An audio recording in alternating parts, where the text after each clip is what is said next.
Hello, everyone. We are live, and you may notice that our illustrious host is currently muted. There's actually two of him, and they're both muted. Um, Yes, welcome to the Mr. Lambda Bible Study Fireside Chat, but without Luke Avery. He has a variety of technical issues, but we decided not to delay the stream any further. So welcome, illustrious viewers. Welcome, Pharaoh. Nice to see you again. It's been a while. Thank you, sir. Thank you. And we have Stephen Carson, Radical Liberation, with us as well. Thank you. And turns out that I don't think this was a plan. Memorial, yeah. I don't think this was exactly planned because I believe Luke contacted you, Black Horse, last week, probably, right, or something like that, about doing this. Yeah, I guess so. Okay, so it did. Luke was like, "How can we bring a Christian perspective to this?" Okay, here's one. He just happened to randomly decide to pull us together, like a week ago, and now he's asking us to talk about what's going on in the market because it's quite a thing the last 2 days. And what do you know? Here's Black Horse on the stream, ready to go. There you go. So we are sitting at the end of the worst day in the financial market, in the American financial markets, since the COVID lockdowns. So I'm sorry. But you said it's like sort of the worst 2 days. Yeah. Right? So 2,400 points on the Dow. That's about 8% in 2 days. That's not historically bad, but it's the kind of thing you would see. You'd see this if you looked historically in 2020. You'd see this historically if you looked in 2008, and you would see this like Black Monday would be quite a bit worse. So it's up there, but it's not like historically unique or something. Yeah, but to give it a little perspective, right? If you just look back to, I don't know, January, February, it's at nearly 45. Right now, it's down to 38. So if you scroll out a little bit past the last couple days, we're down quite a lot. Yeah. There's a bunch of interesting things here. You're looking at a tech-led crash in response to tariffs, which in itself is quite interesting because you would assume that tariffs would drive market problems in industrials rather than in technology. And you're looking at like getting on 20% down from the highs, and all the gains of the last 12 months wiped out. So it's quite an experience. Right, and as you had emphasized in our discussion before in the pre-show, Black Horse, that there's been two things that have had two downturns. One hit a bottom about a month ago, a little less than a month ago, looking at the Dow here, and then what happened the last 2 days. In both cases, you would say that the correlation / causation is very clearly Trump's tariffs. It's not anything else. Yeah, there's a very proximate cause here. You can see it in like one of the big leaders in the market problems is Apple, and Apple, because their practice of outsourced construction of their phones in China is so integral to their business, and so disrupted by the change in trade policy. So you see not only a direct proximate relationship, but you also see the businesses most affected dramatically responding. So it's one of the rare circumstances where you see like a hard relationship between a political event and a market event. Luke, please put my screen up when you get a chance. I just realized might as well show people what we're talking about here. So this is a year, to give some context, okay, a year view.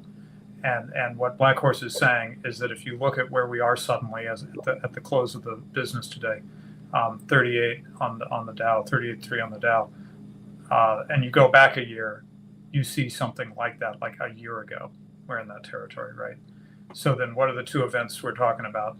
March 13th, it looks like, was the last. Yeah, in the what's early the part opposite of of a peak? What's the opposite of a peak, Black Horse? I should know this. trough. A trough, yeah. That's the last low point. The last trough is March 13th. And it kind of comes up a little bit, but doesn't come back to where it was in late January, February.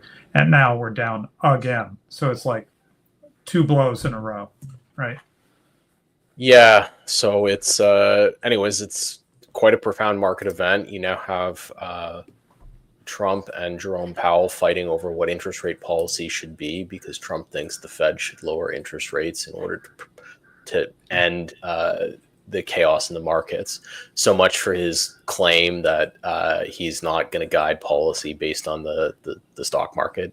That's obviously that's not the case. Otherwise, he wouldn't be yelling at the Fed. And so here we are. So I'm sorry, he's yelling at the Fed. I've been not following the news. Yeah, so he's he been came yelling in, at the Fed like today. yeah, like today. Oh, okay, gotcha. And he's accusing Powell of playing politics and trying to undermine him and all this crap. Right. But this is not, as you said, this is clearly a Trump tariff thing. It's not in response to a Fed announcement or any such thing, right? What he wants is he wants the Fed to inject cash to make the market consequences of the tariffs go away. Yeah, right. So, or to make them appear to go away. Yeah. Which puts a lie to the notion that, earlier in the week, he was talking about how policy is made for the good of the country and not based on what's going on Wall Street and all this stuff. And it turns out that when the markets plunge in response to something he does, all that goes out the window. And turns out markets really do matter in his mind.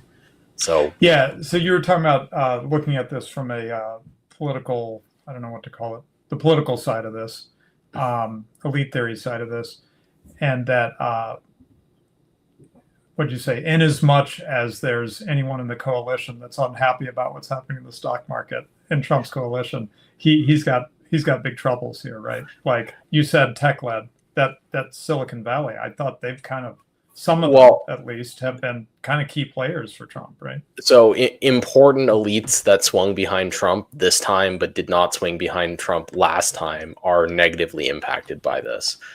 For example, a number of the IPOs that were going to go on this week in Silicon Valley were called off as a consequence of this. So if you're Andreessen Horowitz or somebody like that, this is a problem for you, like a real problem that hits your immediate business. And so that element of the Trump coalition is going to be very, very unhappy with what has happened here, and potentially increasingly unhappy as this goes along. The other thing that's significant about this is usually when you have a market event like this, you would see stocks sell off, and you would see bonds rise, and you'd see the US dollar rise relative to other currencies. The rise in the US dollar is not what you would have expected here, which suggests that there's actual damage being done to the US dollar recycling mechanism, which is that's a big deal. It means that the dollar's status as a reserve currency is potentially threatened by this system should it stay in place. Wait. Okay, I'm sorry. Walk me through that. Why is the dollar's reserve status threatened? Well, so remember the special character of the U.S. dollar is such that when the U.S. runs trade deficits, a large proportion of the U.S. dollars that accumulate outside the United States get reinvested in U.S. government bonds, which prevents the exchange rate from adjusting and finances the deficits associated with the U.S. government. The formula that the Trump administration used to come up with these tariffs specifically targeted all the countries with the largest trade deficits with the United States, which means when you tariff a country, the trade deficit with that country is going to fall, and so that mechanism of moving U.S. dollars into these jurisdictions in order to monetize debt without inflation is a mechanism which is threatened by this. So, or he could just reverse all the tariffs this weekend, and it'll all go back to normal, right? Yeah, well, who knows? Anyways, that is your markets update with Black Horse and Radlib. Surely if you like this sort of thing, come to my channel, Radical Liberation, every other week. Our next show, I believe, should be Thursday of this coming week, and we don't usually do what we just did here. That is, jump on something that just happened 5 minutes ago. Usually, we try to have a little bit of a longer view on things and put things in perspective and stuff like that. But it is a good way to kind of keep up on some of the interesting economic stories in the longer view. Luke asked for a Christian perspective on it. I'm going to jump in here with a classic Bible verse here, Matthew 6:19. Lay not up for yourselves treasures upon earth, where moth and rust doth corrupt, and where thieves break through and steal, but lay for yourselves treasures in heaven, where neither moth nor rust does corrupt, and where thieves do not break or steal. For where your treasure is, there will your heart be also. There we go. Well, there you go. I mean, your treasure better not have been in Apple stock this week. That's all I can say. Sorry, Farrell, I was going into preacher mode as you read that, thinking to say something like, there's no stock market busts in heaven. Oh my goodness. You should do a modern version of that, Steve.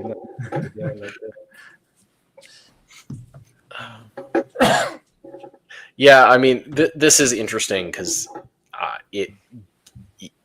the next logical step is, okay, here's the market reaction. Does that matter? Should that matter? Is that how these things ought to be decided? The fact that this threatens elements, the elite coalition behind Trump, that is politically significant, but maybe that's not the best representation of what would or wouldn't be the best thing for the American people. So there's a lot of play in this discussion outside of just like the question of what the consequences to markets will be of these kinds of actions. Yeah, we're occasionally getting roboting from you, by the way. Oh, from me? Of course. Yeah. Is that correct, Farrell? It's not just me hearing that. It was all fine for me. It was fine for you. Oh, okay. It's your internet connection again. Oh, it could be, yeah.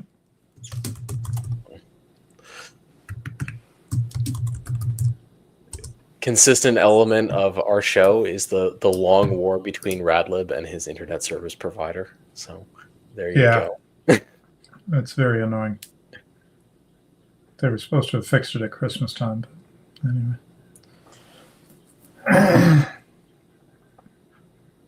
And how do things continue across the pond, Mr. Farrell? I mean, it's just an ongoing nightmare, isn't it? A slow drip feed into the worst horrors of communism, basically. Every day we step further to the nightmare vision of George Orwell. I thought Starmer was like fixing potholes or something, and the trains were going to run on time now or something like that. Fair. I mean, it's interesting because he's obviously doing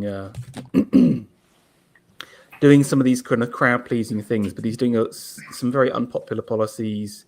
Obviously, the online safety bill, all the stuff about there was a I don't know if you guys heard about it. There was a Netflix drama Oh yes, I heard about this. Adolescence, which is kind of got. It's interesting. It was simultaneously funded by the government, and then also used by the government to kind of back their calls to control content for young people. And I think that's quite an interesting question, actually. Like one of the moves is to ban smartphones for under 16s, which I'm very much for, if I'm honest with you. Although I know a lot of people who are against it, but I mean, as both of you are fathers, what's your views on smartphones and the kids? I mean, none of my children will have smartphones until they're. I mean, I got a cell when I was in my late teens when I had to have one for my job. That's about when I expect to when I expect my children to have a smartphone. I mean, there's a very obvious danger to kind of wreck the life of a young child with a smartphone. So, in that regard, regardless of the intent of the Starmer administration, the outcome is maybe not so bad. Yeah, I mean that's just what I think. It's just one part of his kind of packages, but that's sort of what we've got. We've got like one or two quote unquote wins, but it's still, I would say, some pretty severe stuff's going on. But the weather's been good, so well, there you go. That's we've got that going for us right now. Well, over the weekend we had ice storms here, so you could have had that. Exactly. I mean, the Canadian winter is Canadian weather is notoriously changeful.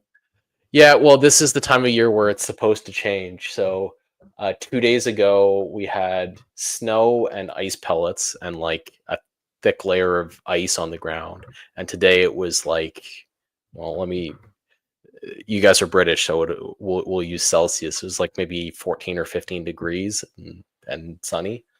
Okay, so nice. It's a lot of big changes this time of year. Radleb, I was going to ask about your kids and phones. If I can ask, what's the? We've sort of learned the hard way. So what we're doing with, we have 8 children. There's a spread of 11 years there. Our oldest is about to be 21. So we have changed our policies from the older ones to the younger ones. Let's put it that way. Okay. One of my biggest concerns is because even if you stop your children from having a phone, then if they're at school with other kids that have them, all it takes is for them to bring something up on their phone and show it to them, and the innocence is gone. Do you know what I'm saying? Yeah, I mean, welcome to your own show, Luke. Hooray! Sorry for that, you everybody. sound great. Good. Well, it's taken me 2 different computers and 3 different browsers, and the camera's still not working. But I'm glad to finally join the conversation. But sorry, carry on. Yeah, we were talking about. We were talking about phones and young children. Of course, Pharaoh, we homeschool, so that hasn't been an issue really. That sort of thing. But yeah, just handing a young person an iPhone is not a great thing to do. Well, I kind of think there's 2, maybe 3 quite separate issues. First, there's the dopamine trap issue, which you have to worry about whether the phone is connected to anything or not. Like, you don't, and that's true with phones, but it's also true with a whole variety of other devices that I'm sure the UK government is probably not intent on banning. The second is the way that they cause young people to socialize among themselves. So I don't think it's a great thing for like preteens to move all of their social life into the online world for any random person to see and to be there forever and to be scrutinized. I also don't think it's such a good thing for them to have it not face to face and develop a set of skills for like text-based communication hidden behind a screen. And then the final thing is what Pharaoh kind of alluded to, which is when you have a smartphone, you're connected to all information in the world, and it's not ideal for any person to have access to all information in the world, much less a person without the judgment to decide what they should or shouldn't be looking at.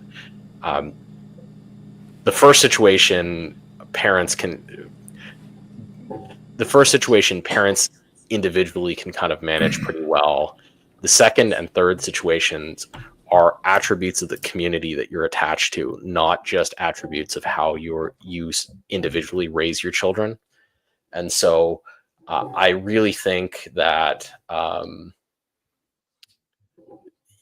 it is an issue that involves the governance of the community. It's not an issue of parental judgment to have smartphones in the hands of children because of this communal attribute, right?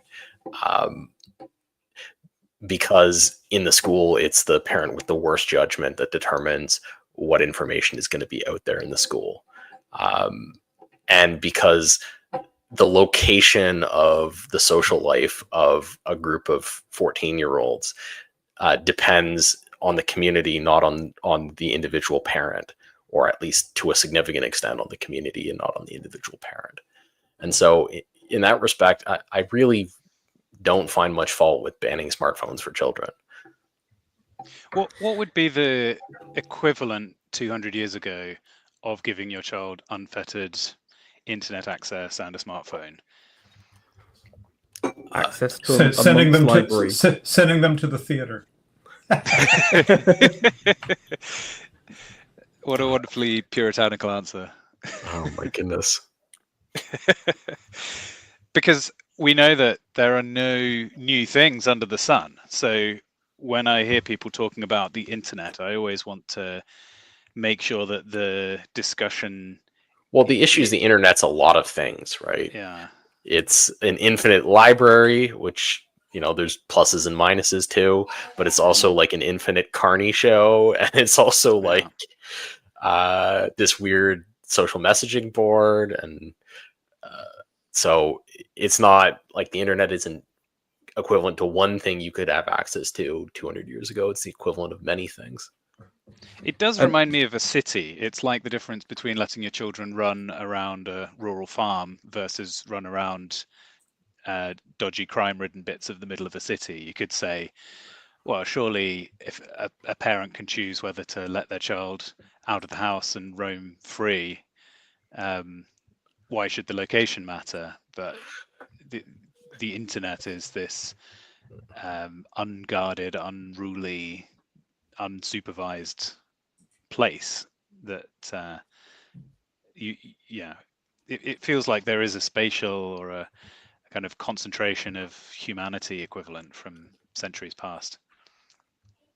So sorry, I just looked it up. I looked it up, Pharaoh, what is going on here, and it's tying the call to ban smartphones for children under the age of 16 in UK to this much maligned in our circles Netflix thing, adolescence.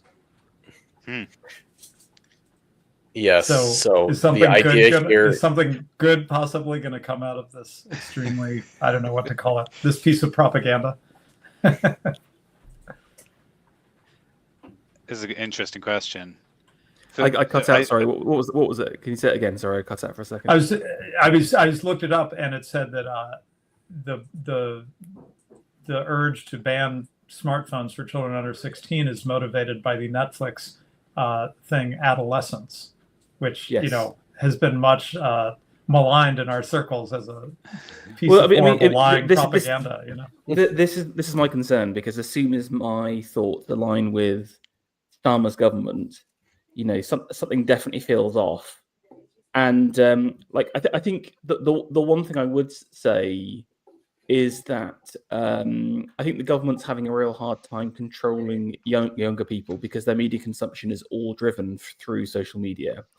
So they've been used to, just imagine boomers, right? You literally put anything on the TV, put anything on the BBC, and people will literally believe it. they managed to get millions of people hitting pans every Thursday for nurses. You just got to remember that is the power that media has over older people, and I think they've realised, there's going to be a generation of people we can't control. So the one part of me is like, actually, there's a disadvantage to this at the same time, in the fact that where are the kids going to get their media from? Is it going to be the TV? Are they just going to slip back to boomer control? Although, I mean, I think there's going to be a difference, because I think it's going to be it'll be more like no smartphones at school, and I think they would probably have some internet access, and you just pray that some of them would pick up a book instead. Or maybe they'll discover the desktop computer. Who knows?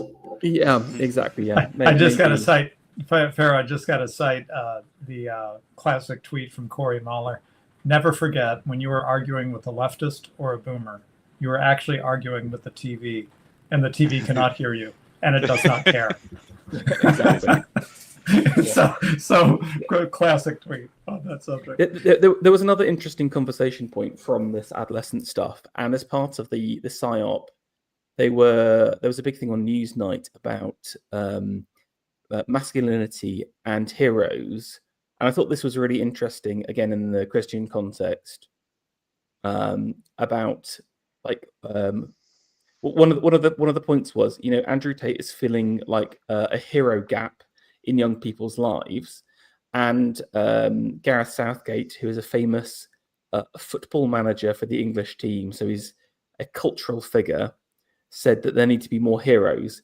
However, Southgate is not only inept in his role, he's also the worst kind of globalist leftist at the same time. So when all of these people are asking for heroes, they're asking for I don't know. Like it's interesting. I can't even think of a real leftist hero in my opinion. Like, I mean, I would think of someone like Stalin, but he's obviously Stalin's way too masculine.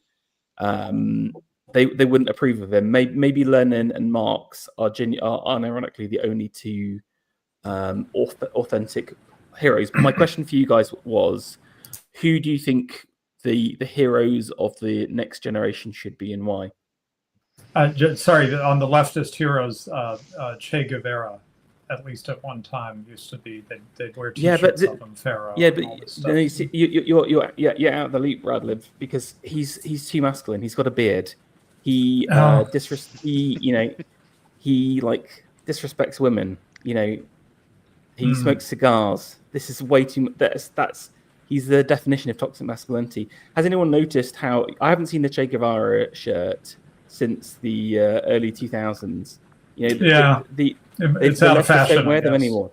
No, but it's an intentional choice, because there are some unironically masculine leftist heroes like Stalin and Che, but I think they just can't stomach them. What they really want is, I know, a woman dressed up as a man or something like that. I meant that metaphorically. But it's going to be Angela. They're going to be wearing the Angela Merkel T-shirt. That's a tough one. I think there is. This will be a controversial take. I think there is more positive to be said about Andrew Tate than is often said in these circles. I want to caveat that with, it seems like he probably was involved in some extremely regrettable cam business at the beginning of his career, and he's a Muslim, and etc., etc. So all the criticism is valid. He's not somebody I would call a hero. That being said, hey, Luke, it's hard out there for a pimp,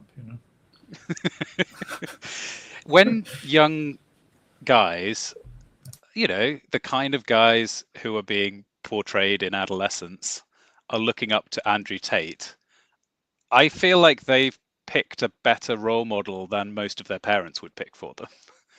They've picked somebody who takes care of his body, who sees a creative, vigorous future for the people who follow him, and who encourages his people into questioning authority, thinking for themselves. I reckon a little bit of Andrew Tate in the diet of most men is a positive. It's an addition that there's a controversial and spicy take. So what do you guys think? Well, just to add to your list, my own issue I've been thinking about a lot is that he is critical of what Israel is doing in Gaza, which you can't say for a lot of the role models that they are going to throw up to us. I think Andrew Tate's track record of being right on various issues is pretty good. I think he actually does. I haven't followed him. I just double checked. I would like some. I suspect. I want someone to come up with a Luke, a Lambda Bible Studies X Andrew Tate Kino like Twitter video where it's just like Luke smoking a cigar topless with Andrew Tate. Can we get some AI on that, please? Right. You got to have an expensive car in there, right? Yeah. Now, as Vingle points out in chat, there were some pretty big caveats at the beginning of my claim. But yeah, But okay. Then, but who else would you pick though? I think you're right in the sense that that's interesting. Again, some of the points you brought up. It's like healthy body. Mm-hmm. Interesting about the anti-authority, because I'm actually sort of against that idea. I think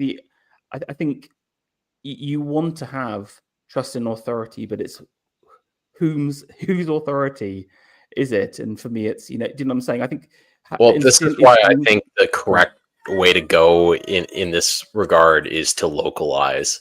So instead of participating in broad media heroism, participate in village culture again, right? Yeah, it's funny you say that. The first thought that came to mind was actually every person should find their own father to be a hero. Well, the way find the hero in their father.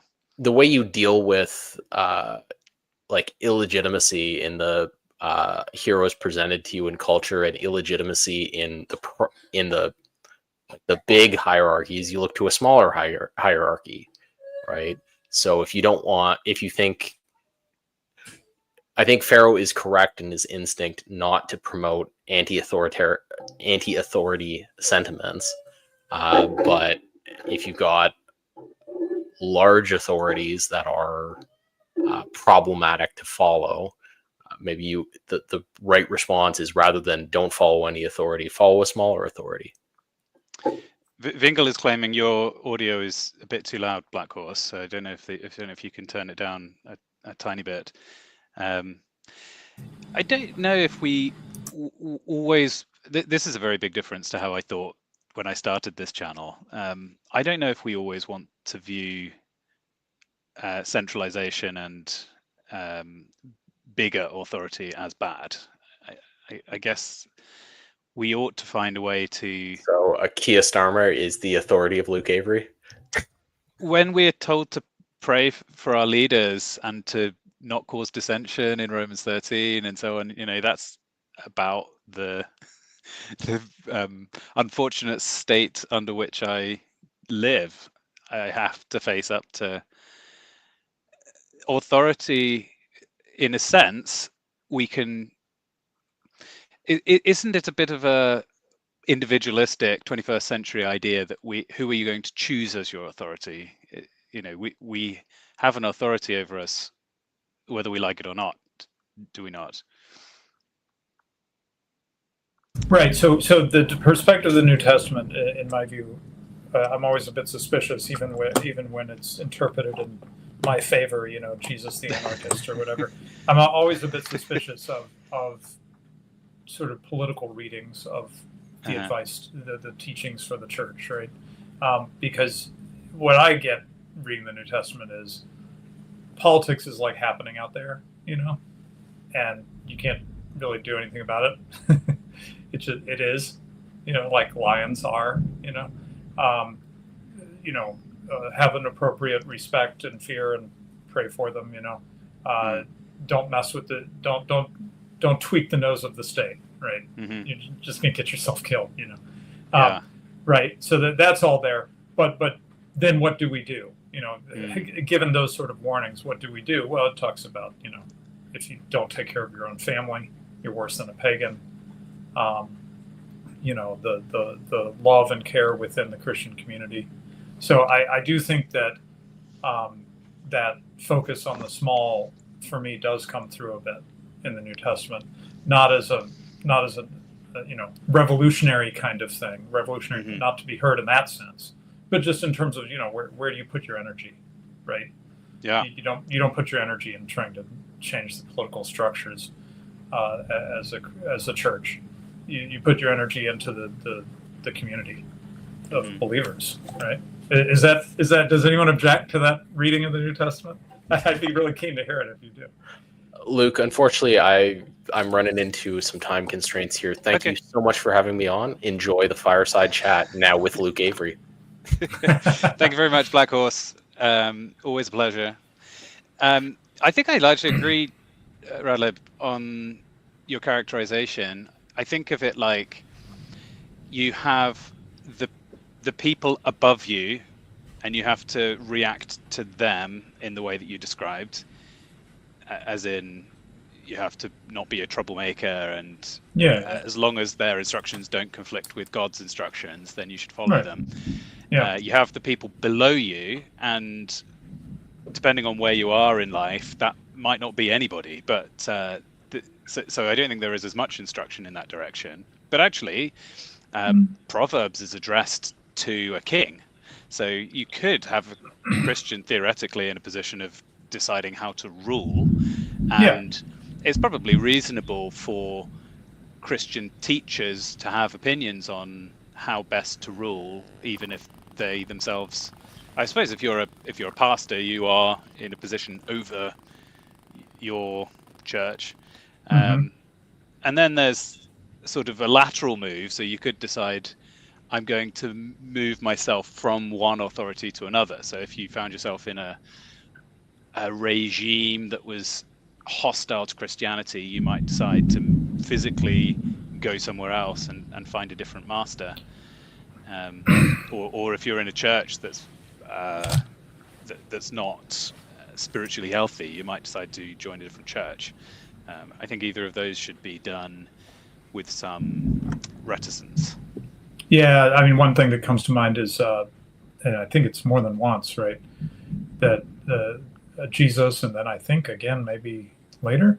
Anyway, Jesus for sure talks about, if they don't receive, the gospel, then shake the dust off your feet or your sandal or whatever, and go somewhere else. That is, in my mind, very much along the lines of Jesus's sound advice to not throw pearls after swine, to swine, lest they turn on you and tear you apart. Right. In other words, you should be wise and discerning, and make judgment calls. Right. Yeah. Ferry, did you have an answer to your own question? Are there heroic figures in your mind? I think it's interesting because I think you need to differentiate heroes for the proles versus heroes for the elite. Because again, I was always thinking, if you wanted an Andrew Tate figure that I think is more aligned with like Britain and being British, I mean, you'd look no further than someone like Byron that has, I guess, kind of that kind of almost arrogant kind of cockiness, but self-assuredness. Obviously very, very worldly, but also, he portrays the intelligence, wit, creative ability, but he's also an actual leader. He actually fought in wars. He was involved in the Greek Wars of Independence. So he's also kind of entrepreneurial, although he did die of syphilis in the middle of nowhere. But do you see what I'm saying? So, go okay. I thought you were I thought we were limiting it to people who are alive currently, a sort of emerging figure of heroism. Well, I mean that's an interesting question, because I think that someone like Gareth would want to do that, but I mean, I would always look to the ancients first. I would always look to the past first, because if you you're talking about in terms of the sort of hero that we would like to see, look for precedents, right? Yeah, but it's, for example, it's like I think installing heroism it involves like instilling in a generation both knowledge and admiration for someone. So, for example, if you were to ask today any kid who is Nelson and why is he on a column, for example, like 99% of kids wouldn't know who he is and why. But he was brought on there. He was put on there not during the Georgian period, but during the Victorian period. This is in Trafalgar Square, Radlib, if you know the guy on the big column opposite the National Gallery. But why did the Victorians choose to put him on the pole? Because he was a hero for their generation, and their generation became an amazing generation of explorers and adventurers and merchants, etc. So you have to. I think you have to actively choose people. You have to bring it to public consciousness, and then I think you almost need to propagandize it in some degrees, and mythologize it as well. England expects. That's the classic. So there's like a classic line. Radlib, he sent around via semaphore to all of his ships to basically get closer to the enemy, and England expects you to do your best, basically. And then that line itself has a little mythology of its own, and I think you need that mythological element to the hero as well. And if you have someone in reality, it's very rare to get someone who's alive today, especially in this age, with that mythological element, because we're in a very exposed era. For example, if you or I were to get to any kind of prominence, no doubt someone would know some embarrassing detail from our childhood or a silly story or something like that could tear us down. While you don't get any of that with someone from the past, because in some ways all the bad stuff is forgotten. And again, the hero himself is not really about a man. It's about the elements of that man that were superhuman and almost godlike in a way, if that makes sense. And that's what's interesting for me. So I think you can't. It's almost impossible to choose someone from now, and you also have to choose the kind of choose the hero to the values that you want to instill. And again, it's interesting in my mind that the Victorians chose like Nelson and several other big Georgian explorers, and they became the even bigger explorers. Who should we choose for our age? I think exploration is through. What we need now is like fortitude and resilience. Those two words keep coming back to my head. It's just like survival more than anything else. And who are the heroes of survival? Maybe you could maybe do someone like Shackleton, for example. I always think's like a pretty amazing story and life, and has that mythic quality. But anyway, you may not like it, Pharaoh, and I'm not sure that I do, but Trump's kind of ticking some of those boxes. Remember the bit where he almost got killed and he survived it, and the way he reacted in the moment? Yeah, but hold on a second though, because he's also had all the scandals, and he's obviously a sleazy guy at the same time, Radlib, and that's I think the problem with reality is like with hypermodernity and information being shared and everything being captured. I think it's almost impossible to find a totally blameless person, and the hero has to be blameless at the same time. Two recommendations if people weren't around to watch these when they happened. The stream on heroes and hero worship, Carlisle, which I think was 4 years ago, with Distributist and various others on my other channel, and also several of the discussions on. Do you remember Nathan Hood's King Arthur Day? That I think was last year. Both of those resonate, I think, with this discussion, because I think Carlisle is saying similar things to you, Pharaoh, which is that the sort of mythological heroic embodies the person, and maybe Trump is the closest person we've seen in our lifetime to a Carlislean hero. but perhaps the function of a hero in most people's lives is that it interacts with them as an idea. And so what we should really examine is not who are the heroic real people of our generation, but who are the heroic people of fiction? Who are we being told to look to model our lives around? And I think that whilst we can't fix the problem that you just pointed out, that our real lives are all laid bare with all of the all of the human fallacy that we all possess. But one thing we can do is produce media that gives us heroes who we can learn from. And I think a hero, like the King Arthur myths are a great example of this. Every generation reinterprets King Arthur for their time. So an interesting question would be, what would a hero look like such that their adventure and the lessons that they learn in a heightened form are the most relevant to the challenges that we face? Like what is it that we as modern men have to grapple with in a particularly acute and kind of a unique way compared to previous generations? The man who breaks out of the longhouse, right? Which is, we were already talking about Andrew Tate, so maybe that's redundant. But... Maybe. Well, in the Arthurian context, if you think about the man who defies womanhood, it's always Gawain, actually. And interestingly, so he's got a number of stories related to him. The most famous being Gawain and the Green Knight. But he's given a shield with the holy pentagram, and chastity is one of his one of the points on his star.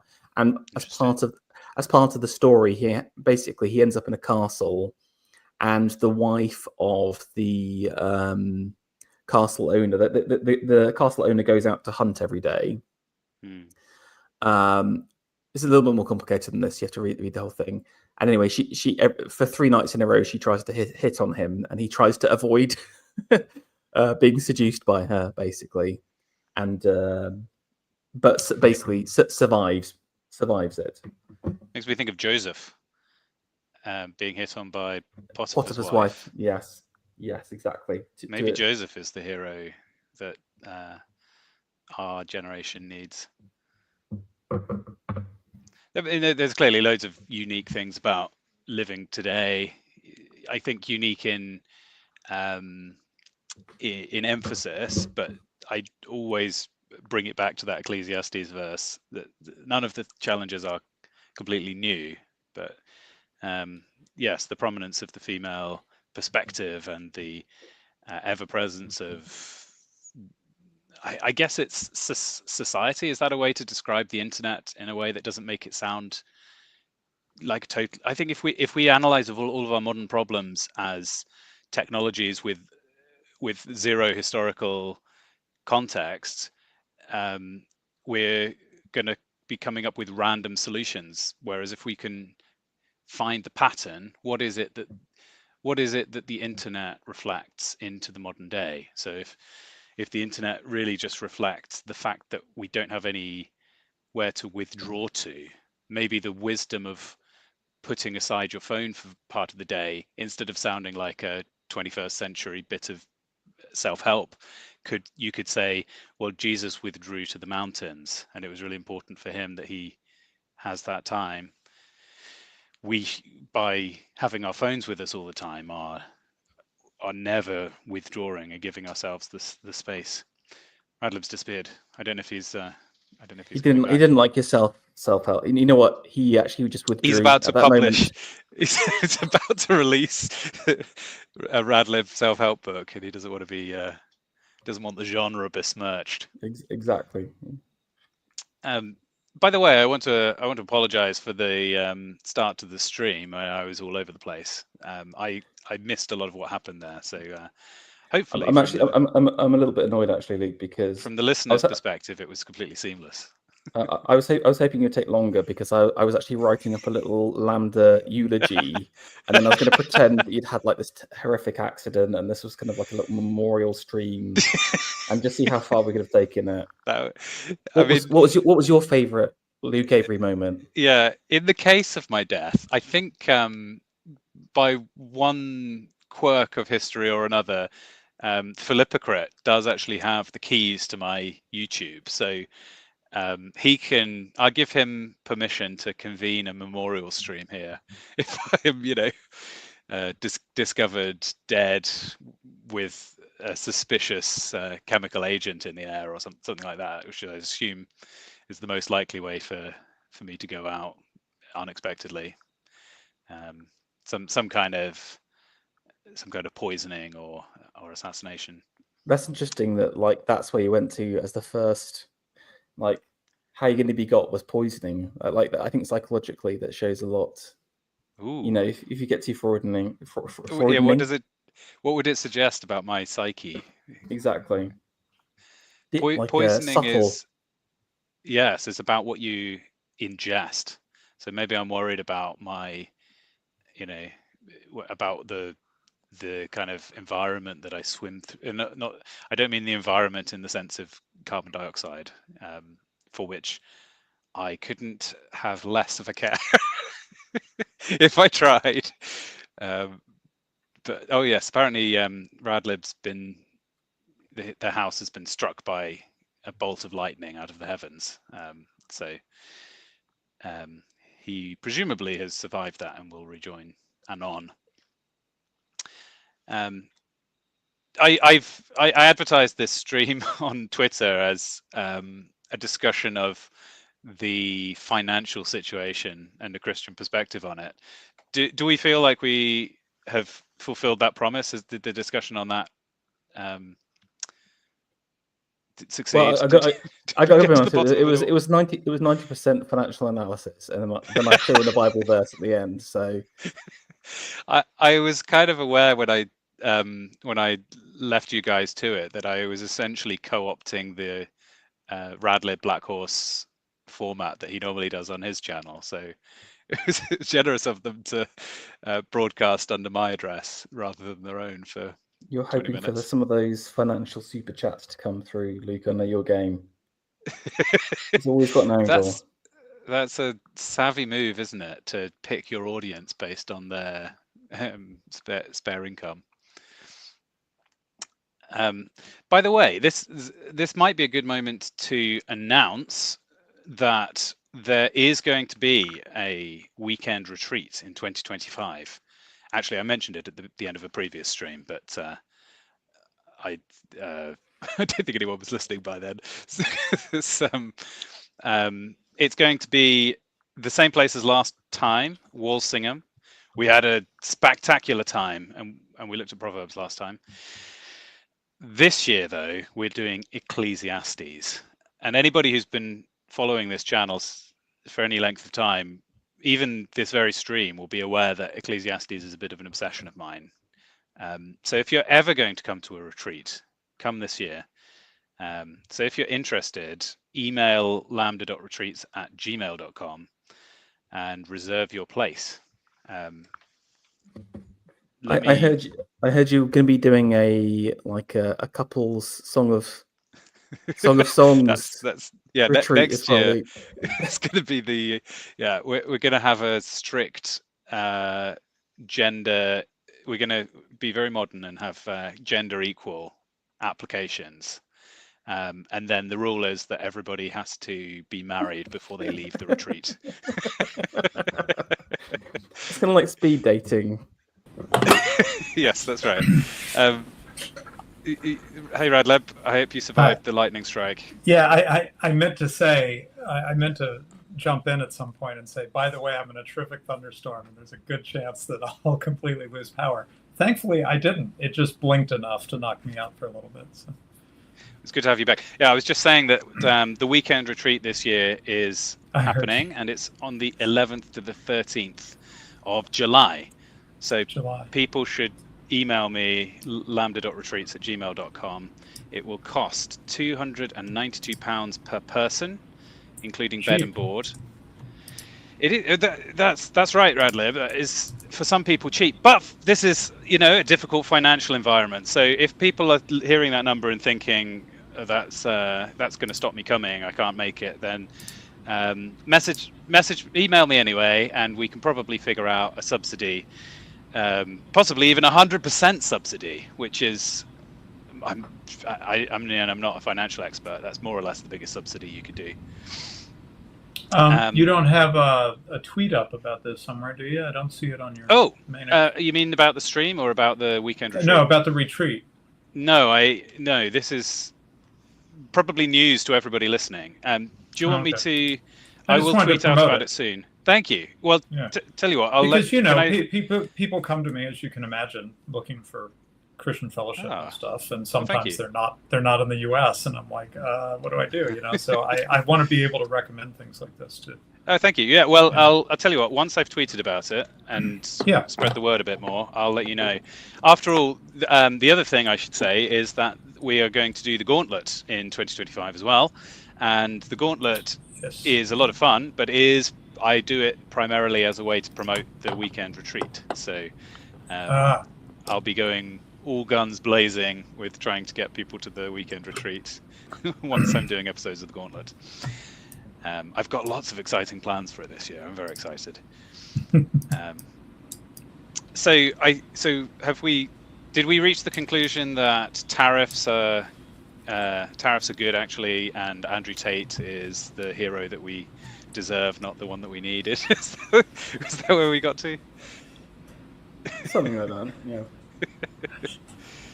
Yeah, it's interesting, Farah, that you reacted with talking about Trump scandals. I found that surprising, actually, because I don't think about them at all, and I don't know who does, except, I guess, people who are opposed to him. I don't know. Actually, I don't even know what you mean. What scandals? They never were able to find anything on him. I'm sure they wanted to pin him with child sexual abuse or something. And no. As far as I know, they're either there's two theories about that. They either do have stuff and they're using it to blackmail him and control him, or they just never found that he did anything like that. And he's been a playboy, but with adult women, but not with children. But for me, it's just more like he's just a bit of a lech. I don't really like that. I don't know. I think it's a sensible. I don't know. It's just not very. He's not a very British character. I think there's a bit of the Atlantic gap playing in. Yeah, I would never accept him as a heroic figure in my view, because of his the way he talks about people and the way he acts around women, basically. Got it. So, well, I would say that there's a non-jokey reason I brought up Trump, and that is that there's the heroes we might want or prefer, and the heroes that we get that reflect back to us something about our age, right? And in that sense, that's kind of really why I brought up Trump, because clearly he's not resonating with you guys in the UK, but in America, he's kind of bleeds red, white, and blue. He's like really, really one of us in so many ways. It's hard to even put it into words. Does that make sense to you, Pharaoh? That I would. No, I totally understand. It's just interesting because he's a very unpopular figure. If you see his polling in the UK, just in the whole of the UK, just in the whole of the UK. Oh, okay. Wow. And I would say that you guys can have your own. You can have your own Trump or British version that works for you. But maybe that shows something about, again, there is no universal hero at the same time. I remember I was helping on a youth camp in about 2016. I can't remember if it may have been before he was elected. Mm-hmm. And there's a family who had come over from the US, and one of the subject of Trump came up, and this American, just expressed in quite straightforward terms, "Yeah, I love Trump, absolutely love him, he's great." And you should have seen the faces of just about everybody else in the room. It was like the most unbelievable thing. You couldn't believe those words could be formed in the English language from the perspective. Now, that wasn't my view, but I was kind of enough aware of the way that British people reacted to Trump. I mean, but by contrast, there was a event at church where they had somebody along to do a talk who was both a Christian and also into politics in some professional capacity. And the pastor of the church gave a question to him about Trump, for which the underlying assumption was, well, of course, as Christians, we all think Trump is terrible, but how do we deal with it? This sort of question, where it's just an absolute given that, of course, Trump is terrible. So that's just the waters. I think the well is quite poisoned, I think, for us, Pharaoh. There are no red states in. No, it's not. It's not about propaganda. I think it's just fundamentally about. For example, we love a lech. For example, I mentioned Byron. Think about Sharp. Think about Flashman. If you know about him, kind of classic figures that are womanizers, or even James Bond, for example. But it's about subtlety and charm and wit, as opposed to like the grabbing line, for example. I think shows his mentality, the kind of raw brute force, and not even in a kind of a barbarian kind of tone. I like that. That's where I feel that there's a fundamental difference. So I don't think there's something prudish about the British mentality. It's just more like we love a womanizer, but it's a very specific kind that's also very sophisticated. I think that's the context where you're allowed to be a womanizer, is that you also have to be very multifaceted. It's interesting. So the James Bond thing, which I think is also popular in the US, right? The appeal crosses over a bit. Is that he can get his way by force if he needs to, but when he does, he sort of dusts himself off, doesn't he? He returns to a very controlled, suave, polished mode. It's the suit rather than the military jacket that feels so British, that he can be a gentleman, but he has this kind of hidden side to himself of being very forceful. Well, I can't believe I'm doing this, but not only am I going to defend Trump a little bit from Pharaoh's smear here, but I'm going to use Andrew Tate to do it. Okay, get ready for this. Right, let's hear it. What's going on in the stream today? Go on. So yeah, that line that that recording is much misunderstood and misrepresented. He was essentially saying what Andrew Tate just said in response to the great Homath. This is an older conversation. This is December. I didn't realize. But anyway, in December, Homath was talking about the sort of things he talks about we've got the top men getting all the women and the mid men getting nothing, and that's not going to work out well, And Tate responds and says, it's even worse than you can imagine. If you're globally famous and rich, add in dangerous and tall, thousands, and I mean thousands of women chase you instead of get with a normal man, or they try and cheat on him with you. It's off the chart. And Homath replies and says, I get it. I have probably not even 5% of your fame or 1% of your money or power, but I get offers already that would be jaw-dropping if I didn't already know from when I was young and pretty. What women will do to boring men for tingly men is forbidden knowledge.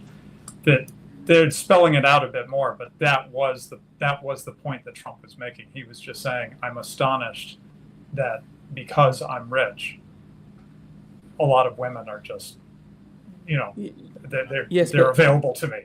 I understand, but this is I think this is the fundamental, the subtlety of the British imagination. That there may be a truth to that, for sure, but I think we actively choose to ignore it, or to not. I'd say we would not like people. We don't like people in general that use that in a I don't know. I think there's something about the subtlety, that there's the subtlety in the art of the chase, where you like James Bond is that character, but yet he still seduces, if that makes sense. And I think that's what the British like. We're less in your face, if that makes sense. I think Trump is fine for you guys. I think you're right. Radlib is a perfect model for you. And again, I want to get Radlib. Let me turn the tables on you guys. So if Trump is the hero we deserve, then who's the hero that the British deserve right now? Right? The one you might not choose, but you're getting anyway, right? What did you say? Tony Blair, of course. Oh, I doubt it. Our Lord, I doubt you're going to be that lucky. Personally, dig deeper, my friend. Was there something heroic about Thatcher? No. I don't know. It's tricky. I can't help feeling like in Europe, all the heroism died during the wars in the First and the Second World War. Like all of the bloodlines that contained true like courage and just died. I think de Gaulle's a classic figure, and again, I think he has heroic qualities, and he obviously was into the 50s, for example. So, and I think he almost has that kind of quasi-mythic air in France still, and is very well respected. Your audio's become a bit soft, Luke. I don't know what. Has it? Sounds like you're not as close to the mic or something. I don't know. Well, I'm actually. Is That's that a little bit better. It's a little bit better, yeah. I'm not actually using my fancy mic. I'm using a headset, a very cheap USB over the years. Yeah, but it was sounding okay, and then suddenly it sounded quieter, and I don't know why. Okay. To kind of jump off of what you quoted from Homath, I was going to ask how much of the kind of red pill dating advice do you think young Christian men should listen to? By the way, fun trivia about me knowing about Homath. I was turned on to Homath by my teen daughter. So he hasn't just got a male listenership. Well, I wouldn't say this particular daughter is necessarily representative, right? She's a little more plugged in, and she's a little more able to listen to something like that and be sort of objective and get what's true out of it. You know what I mean? And not just be offended or something, Yeah. So when I watch a Homath video, I end up sort of nodding along and agreeing with most of what he says, which is tricky because his perspective is very much evo-psych and secular. I'd say his analysis is all predicated on we are a creature that has evolved, and I kind of find myself split there, where on the one hand that mode of analysis seems like it's hugely explanatory, and yet it's a completely amoral way of looking at the world, and it's kind of a parallel ethic to the Christian ethic. So, well, let me ask about that. Dig on that a little bit, Luke. So, what you see in I don't know the red pill stuff. I really don't. I know Homath more than any of that. What you see in this, it seems to me, to some degree, is they're just sort of reiterating, at their best, timeless truths about the nature of men and women. And they may have some sort of apparatus, but as far as I can tell, you can pretty much ignore like evolutionary apparatus and stuff like that. If they say something that strikes true, it's because they're getting into the masculine and the feminine in some kind of perennial and true way, right? And that to me does not necessarily seem amoral, because I think the nature of men and women come from God, right? To me, an amoral view would be more like the trans view, the male.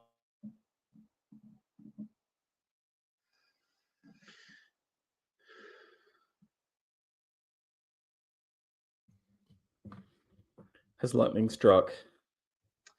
Possibly. I was assuming that it was my internet that died. It just occurred to me we were sitting in silence for no good reason. Right, shall I preempt the end of Radlib's sentence and then answer Yes. the phantom version of him? I think that, well, my point was the advice you get from Homath is, as a man, the way you should behave is you increase your personal value to women, you signal it in these various ways, and then you're going to be able to sleep with whoever you want. And the kind of ultimate reason why you would want to do that is either for your personal how well your life will go individually, or more broadly, how it will affect all of society. And the part of the analysis that's missing is, what about God's glory? And actually, I guess the older I get, the more I feel that actually that's the only starting point for any kind of moral system, and anything else should be justified from there. So this is kind of the question, I guess, is how relevant is it for us to learn about the way that secular dating operates when we're not interested in being involved in secular dating? I mean, one consequence, like I think Radlib is right, and again, this is almost Andrew Tate syndrome again, which is there is a knowledge and a intelligence gap in dating and relationships, especially in the Christian world. I think that just doesn't exist, and so that's why the red pill stuff fills it, because they have certain elements of truth. They talk about fundamental human differences between men and women, for example, and also statistically observable dating patterns, all that kind of stuff. It's obviously provable. It's obviously true from from any man's perspective. But I think, going back to your original point, though, it's about ends, and it's also about approach. And I feel like all of that content is exceptionally combative. It is men versus women, and what I think needs to happen is a great reconciliation between the sexes again, and a working together to achieve blissful harmony between the genders, as opposed to now, which is essentially trying to get one up on the other. And this is from both sides. I think both from the feminist perspective, both feminism and red pill content is about beating the other gender. That's how I see it, as opposed to finding harmony and unity within the gender, genders. One of the most effective memes, I think, that Homath has come up with is this diagram where he's got all the men in a column on the left and all the women in a column on the right, and lines going between them to show who's interested in who. And you could see all the lines from the women at the bottom going all the way up to the top of the men on the right, with a little arrow showing that only the men at the top have anybody chasing them. And then he wheels in a bit of paper and covers up all the men under 70%, and the piece of paper says "not actual people" with a picture of a ghost on it. So he's kind of saying the effect of the modern dating market is that, and this was the same thing that was actually brought up in adolescence as one of the kind of modern beliefs that is apparently very toxic and causing boys to murder their female. So sorry, Luke, I'm going to have to interrupt you there. That you've actually done a wrong think. Keir Starmer himself is going to be visiting you tomorrow to watch the whole of Adolescence again until you change your viewpoint on that. Is it like Clockwork Orange with the the device that keeps my eyes open. It is, but it's the world's most boring man coming around to your house, forcing you to watch Netflix while a police officer stands above you with a truncheon. I haven't watched Adolescence, and nor do I intend to. So you can. This is the hill I'm going to die on. I'm not watching it.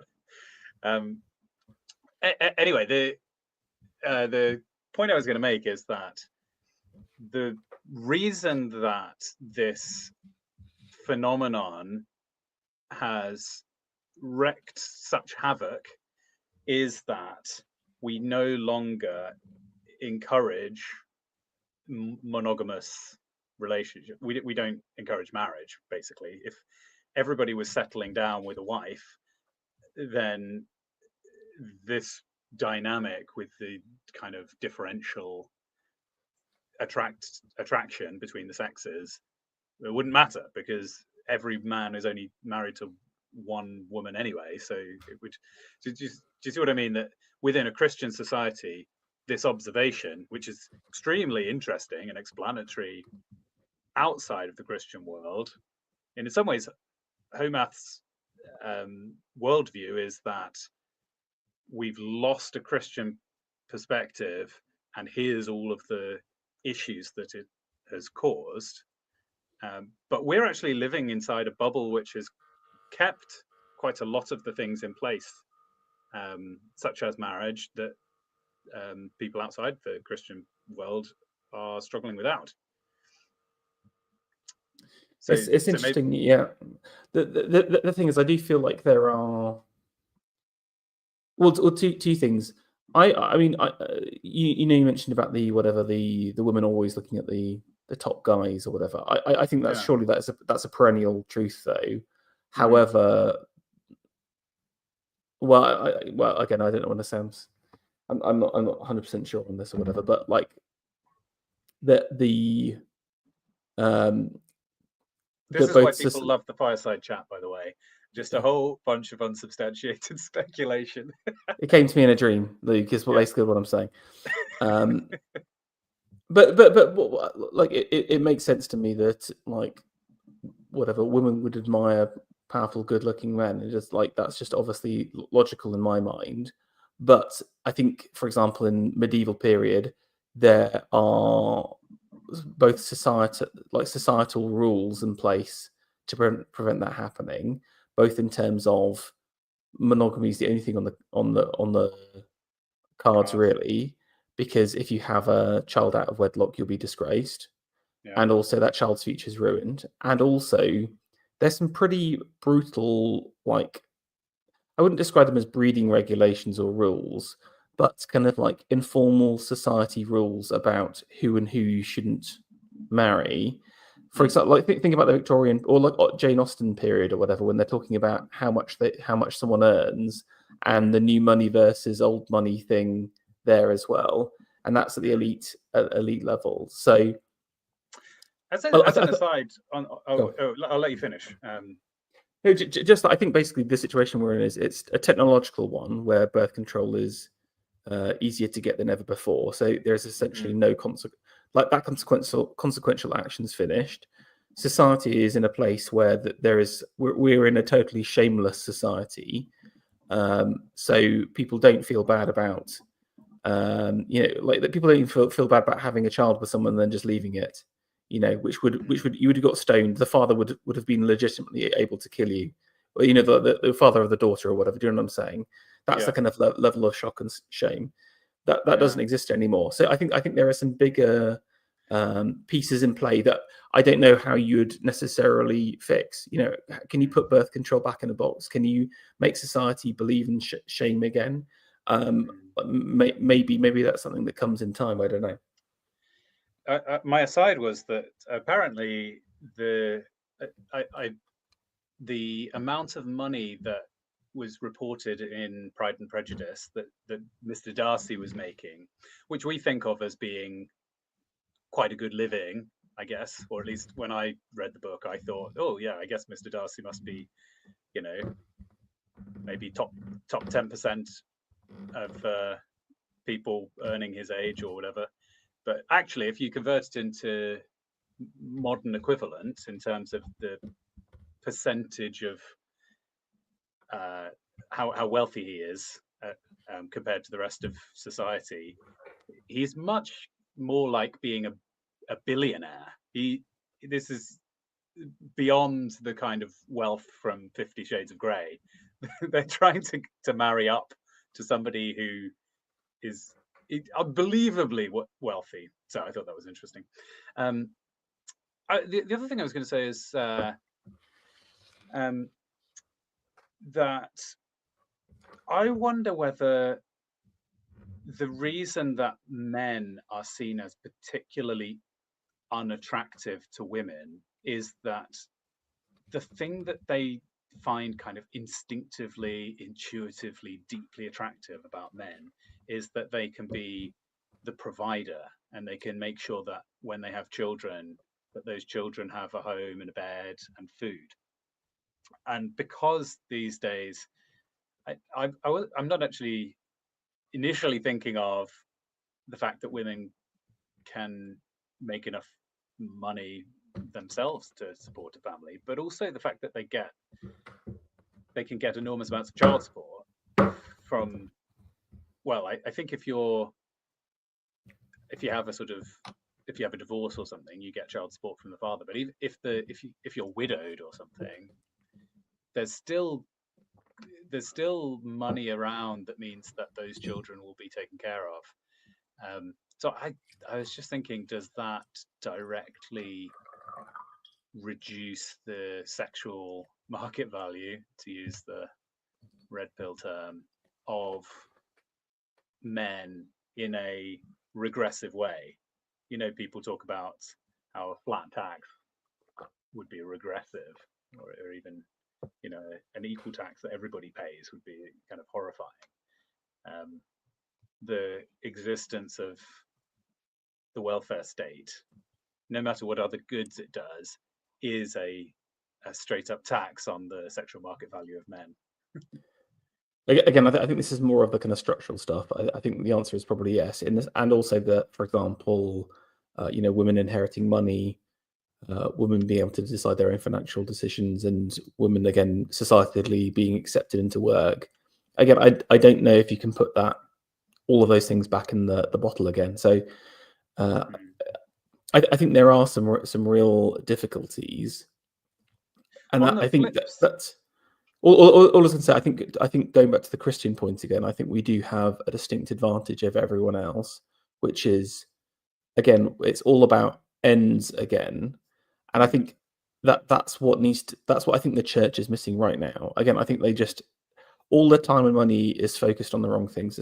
I mean, I talk about this from the Church of England point of view, but if they'd only invested, the same amount of cash on was it slavery reparations fund, if they put that towards teaching like healthy relationships between men and women, and what does a good marriage look like, and why do we get married, and do you know what I'm saying? Some of those fundamental points, I genuinely think that the church would be positively transformed, because they don't even want to touch any of those issues with a barge pole.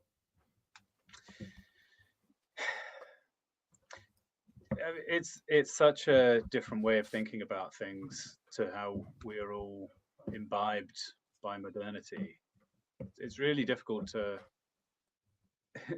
it's really difficult to figure out how you're supposed to live when there's kind of a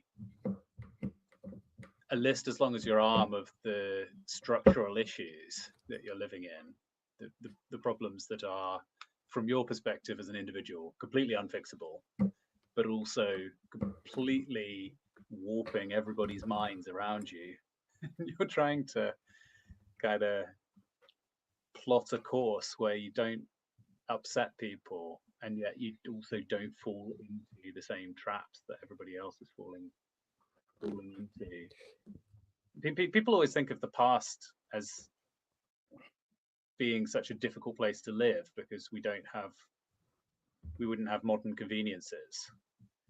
But I do, and this is this is a very traditionalist conservative perspective, I suppose, but I do sometimes yearn for living in a time which was like, do I want to say simpler, less authoritarian, freer? Well, I mean, the thing is, again, our entire life, you have to think about everything, and you have to think about it. You have to have a deep, fundamental knowledge, like, Yeah.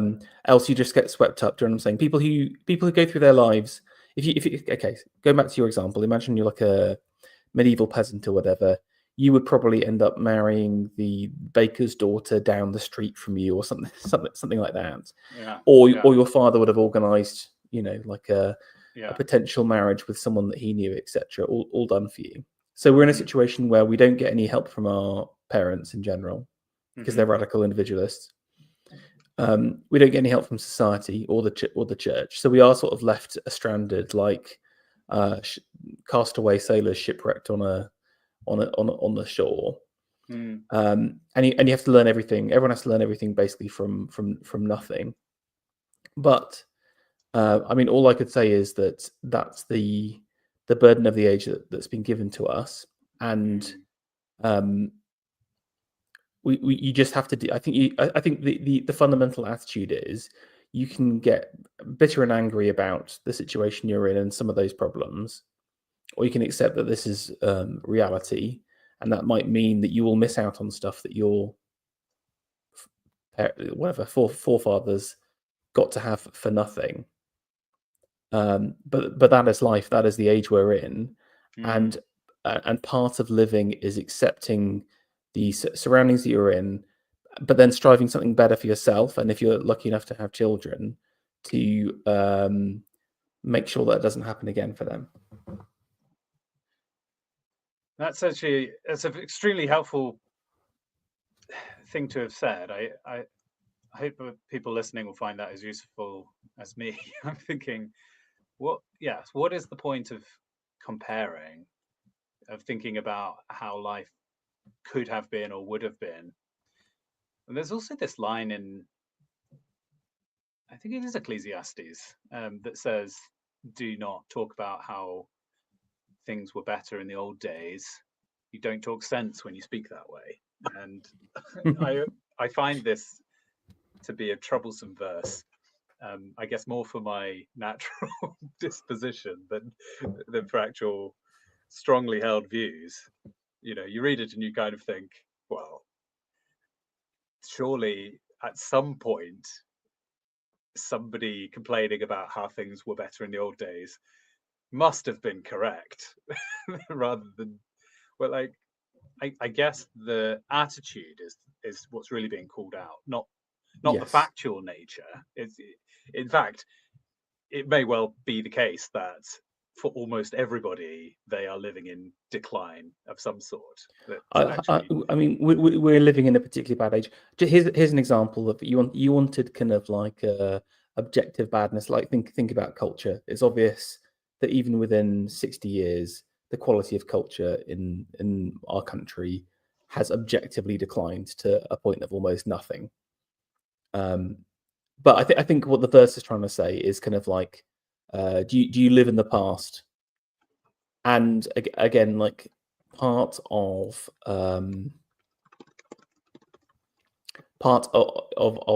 our challenge is to accept and admire the past, to love it, but then also to be inspired. I think that's the one thing that we have going for us in our age is that the bar is unbelievably low. It doesn't take much to stand out or do anything, because no one is doing anything of interest right now. I'm telling you, not in the arts, not in the sciences, not really in the business world. So okay, I want to put it into a nerdy code perspective for you. This is like a greenfields project, Luke. Rather than inheriting a distribution which is packed full of external libraries and music to my ears, yes, 50,000 code notes or whatever. Here be the dragons. You can start on a brand new greenfields project, and maybe it's just you. Maybe it's just you yourself, and you're starting from the ground up. But there's something blissful, I think, about the empty, the blank slate, and being able to form a vision of something that no one else has ever done before. Again, think that's the one that. Do you know what I'm saying? We are simultaneously the most shackled and cursed generation, and we're simultaneously the most free of any before us. And I think we just got to lean into the freedom and lean into the time we were in, and to never to be bitter, always to be to stoic and mindful and godly.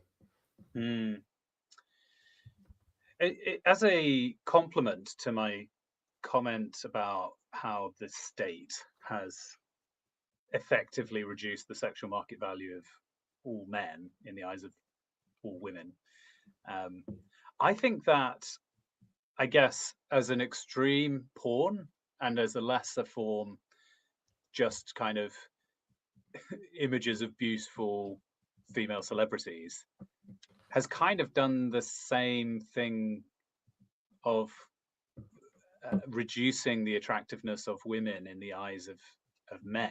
So most extremely for men who watch porn, that their drive to have relations with an actual woman is significantly reduced. And even if you are, living as pure a life as you can in the midst of our modern moral filth, you are still inevitably coming into contact of images of unbelievably beautiful women, in the sense that they've had all kinds of plastic surgery and makeup and or even filters, Photoshop filters. I think is more powerful. Yeah. So there is a kind of equivalent, and you mentioned about how the sexes should be brought together and kind of supporting one another, living in harmony.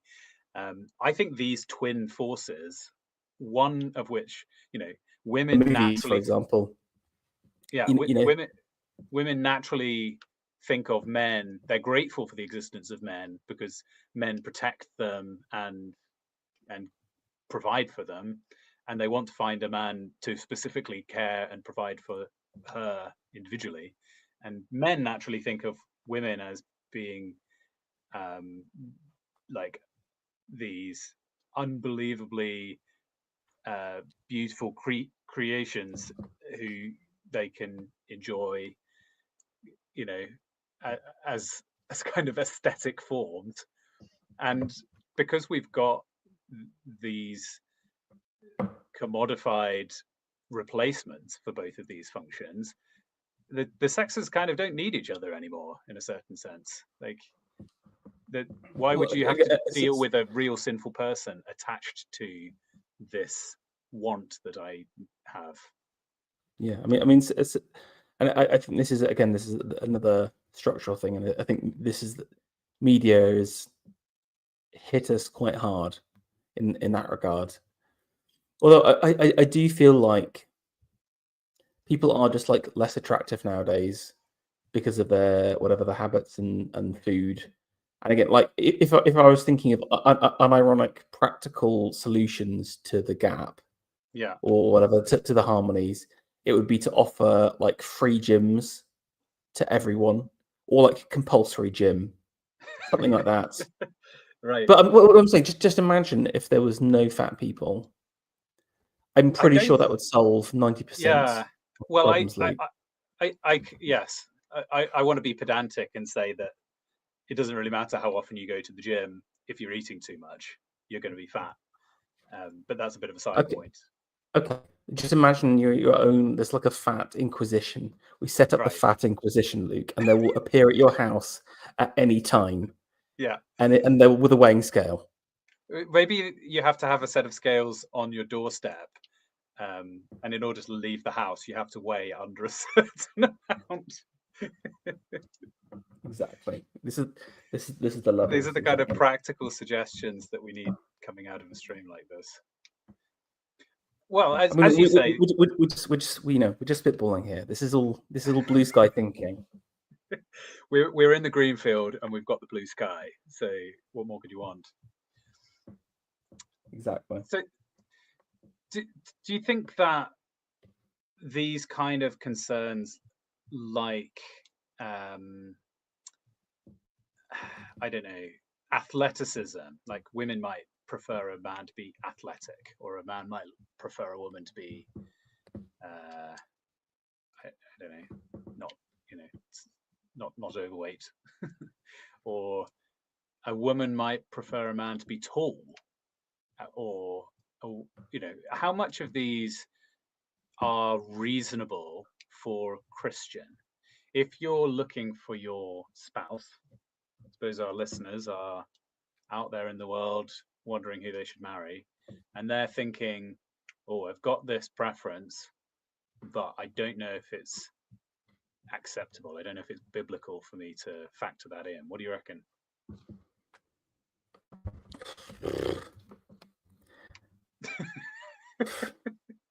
I can tell this is a question tough that question. you've been waiting for me to ask. This is not what I came for. I came for a light-hearted discussion about the economy. Now this is deep. I've duped not only you but all of our listeners. Yeah. Well, let's break it down. I think the reality is that even if you say no, go on. Well, the one that gets complained about the most by men is the standard for height. So, sorry, I think I'm lagging a bit, Luke. Oh, how about now? Can you hear me? You can't hear me? Yeah. Go again. Sorry. Is it reasonable for a woman to want a man who is 6 foot, with a trust fund? Because I guess one of the things I was thinking is that some of these things are unachievable, and it's easy to get annoyed about that. But on the other hand, I actually wonder whether God's given us some of these attractions because the things that we're generally attracted to in the other sex are things that are good for people of the other sex to attempt to embody as much as is possible. So understood, you can't be any taller than you are. It's not really any way to increase your height, but you can stand up straight, and that slightly increases your height, and maybe that tells us that it's good for men to not slouch. And if women like a man who's going to do something slightly reckless to impress them, like ride a motorbike, men who in their youth learn to be risk takers maybe are more effective for their community when they're older, because they've developed a risk-taking attitude that's actually really important for people in kind of decision-making roles. So there's my thesis, that if there's a general attribute that the other sex finds attractive, you should try to embody it. I mean, I think most things are fair game, but I don't like the money side of things, if I'm honest with you. Outside of, can this person provide for me and create a stable environment? I think that's one of the worst features. People talking whatever. Six figures. The 6-figure thing is exceptionally avaricious, in my opinion. Like I can understand the 6 foot thing because it's like a love of beauty. Do you know what I'm saying? It's again, it's the heroic ideal, etc. But and I've had girls ask me how much I make on dates, and there's a part of me that kind of thinks, if that's a natural thing that women are gonna select on, we're doing young men a disservice if we don't kind of let them know about that. Now, of course, What do you mean? as in when people are picking what subject to study. Now, I happened to pick a subject to study that's pretty well paid, but a lot of guys go into a field without that as being a consideration at all. And I just think you should go in to a life path with your eyes open, knowing the consequences. So if you're going to pick a path through life where you're not going to have any money, then it's useful to know that that might result in a bunch of women not being interested in you.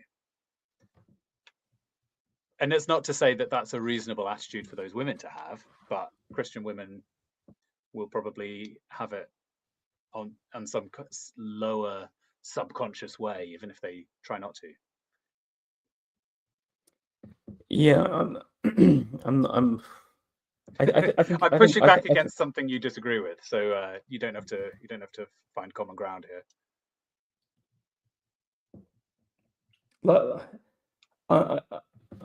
I think, like I said, I think most things are.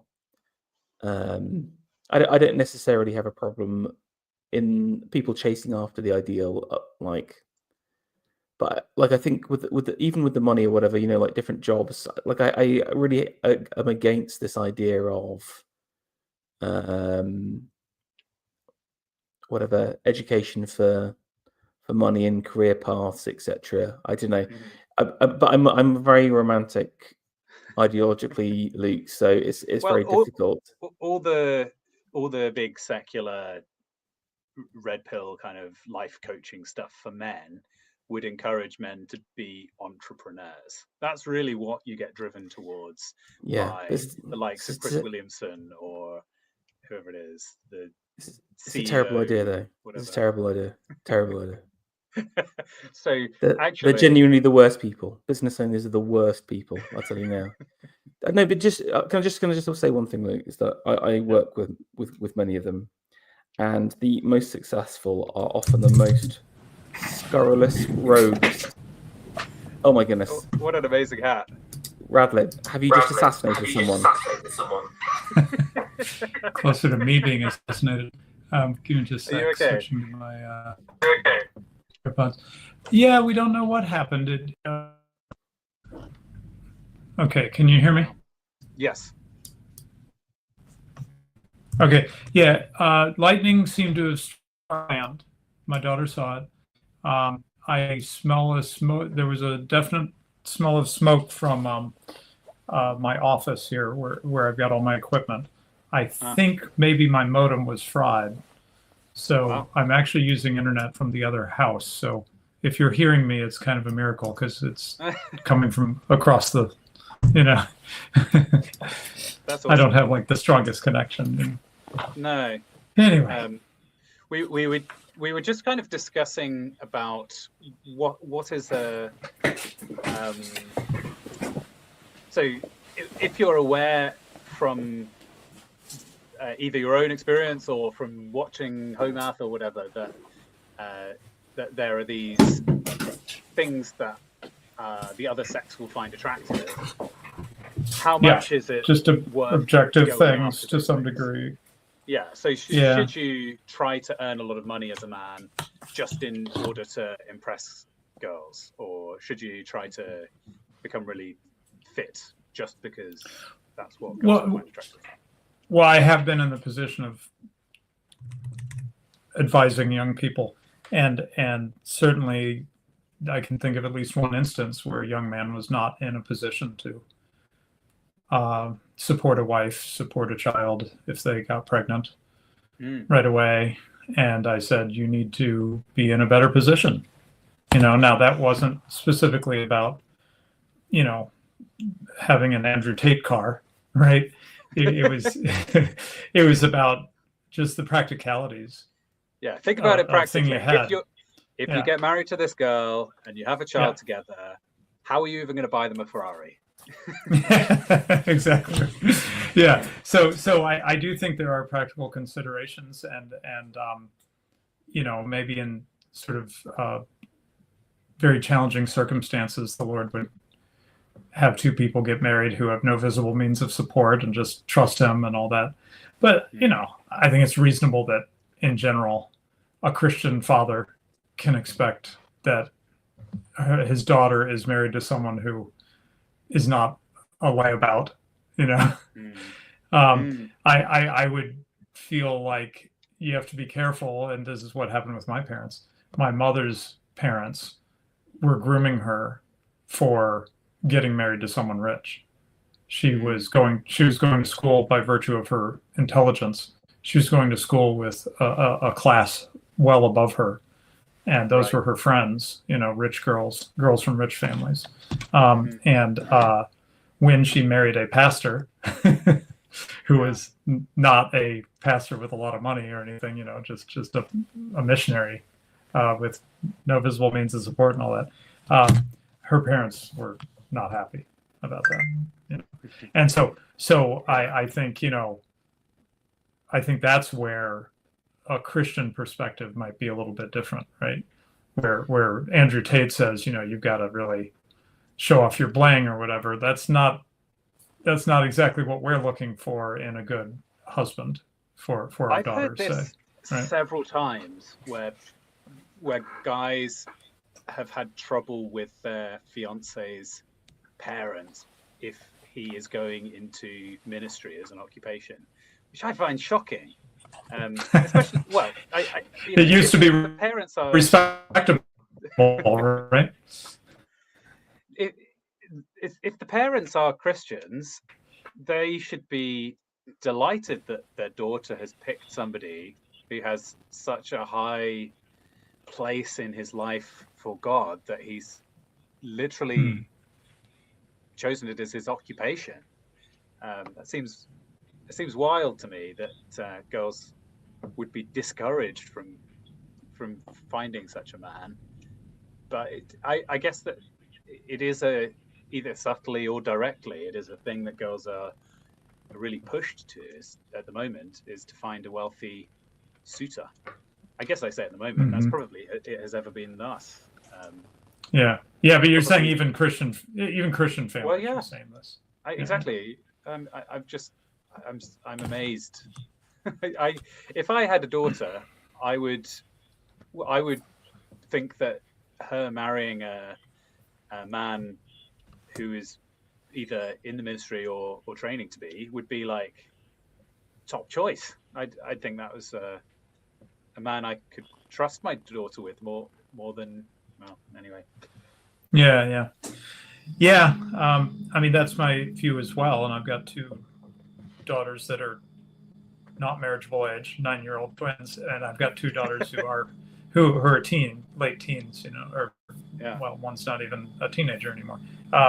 And I share your perspective on it. But of course, my father was a pastor, and I was raised with his great saying, "People are more important than things." And so, a life of service is something that I would respect, right? If my daughter, if she was counting the cost, right, and all that, right? Sure.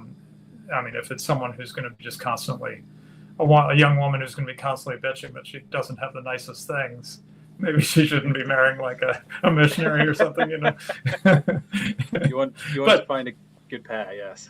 Yeah, but if it's a fit, right, then I'm with you on that. But I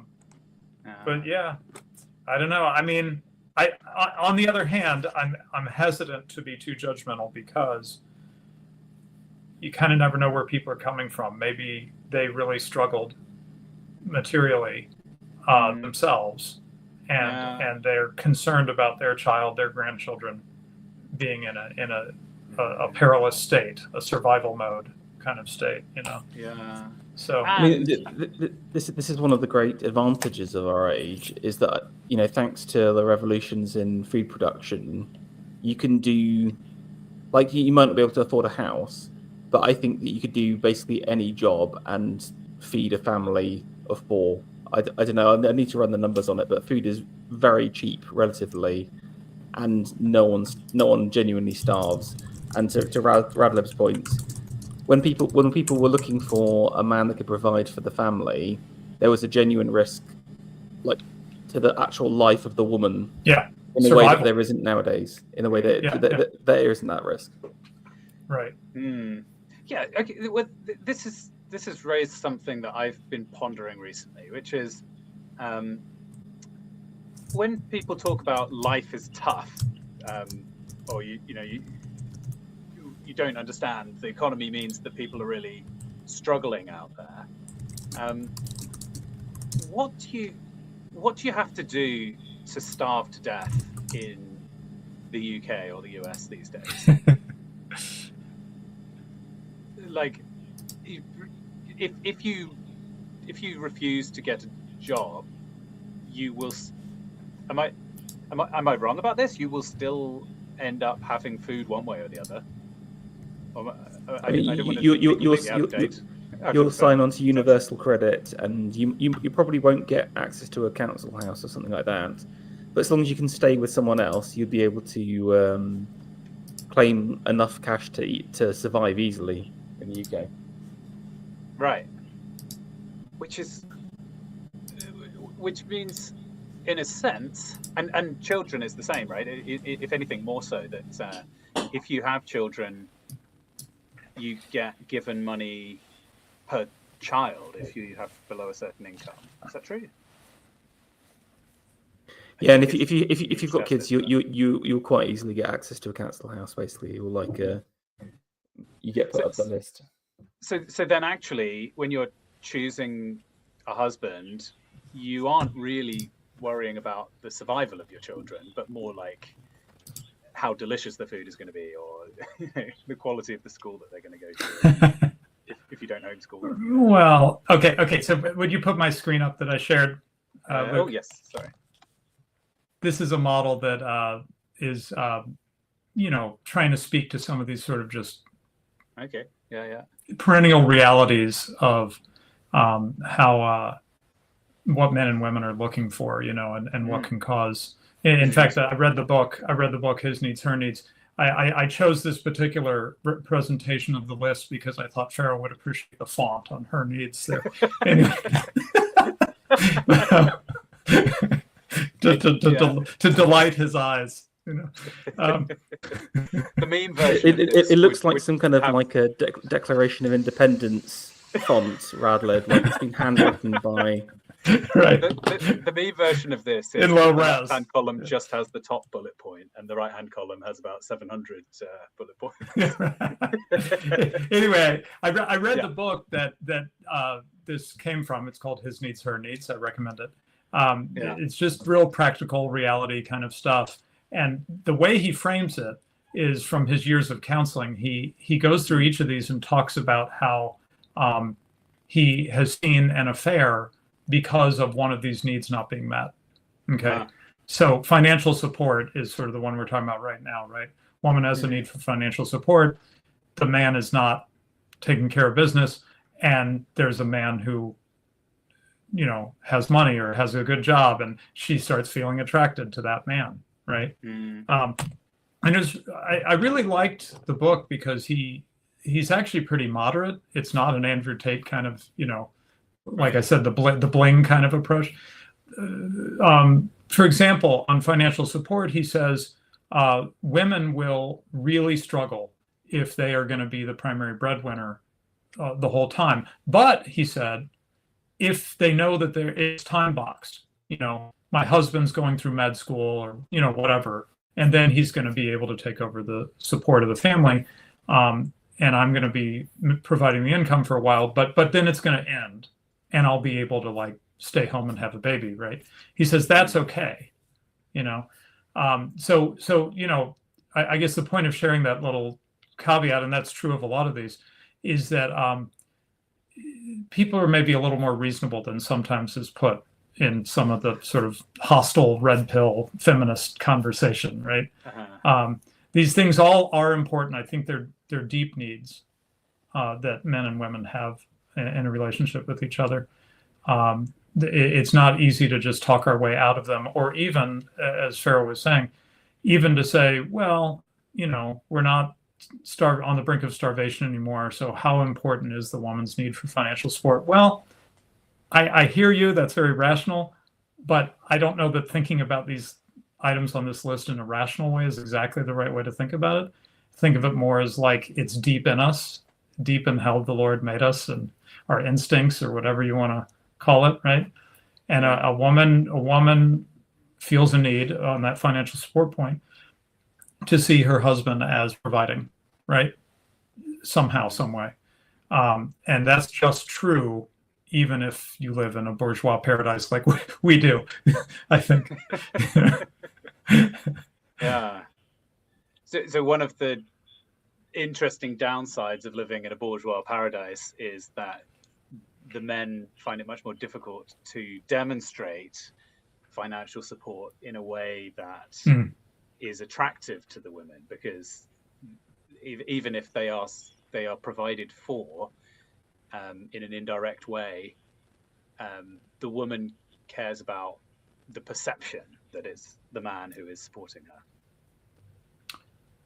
Right, but you still can't. The cliff edge that you're on between starvation and being well fed is kind of attributed as attractiveness to the man, if that's how she perceives it. That, oh wow, my man is attractive to me because he's taken me from this state of potential tragedy and given me all of these delightful things that I can enjoy, and that's like why I value him.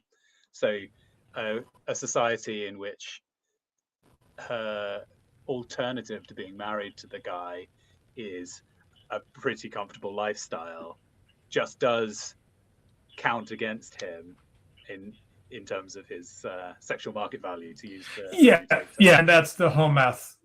My audio is probably no good, but that's the home math point, right? Yeah, the government becomes the husband, and it's hard to compete, right?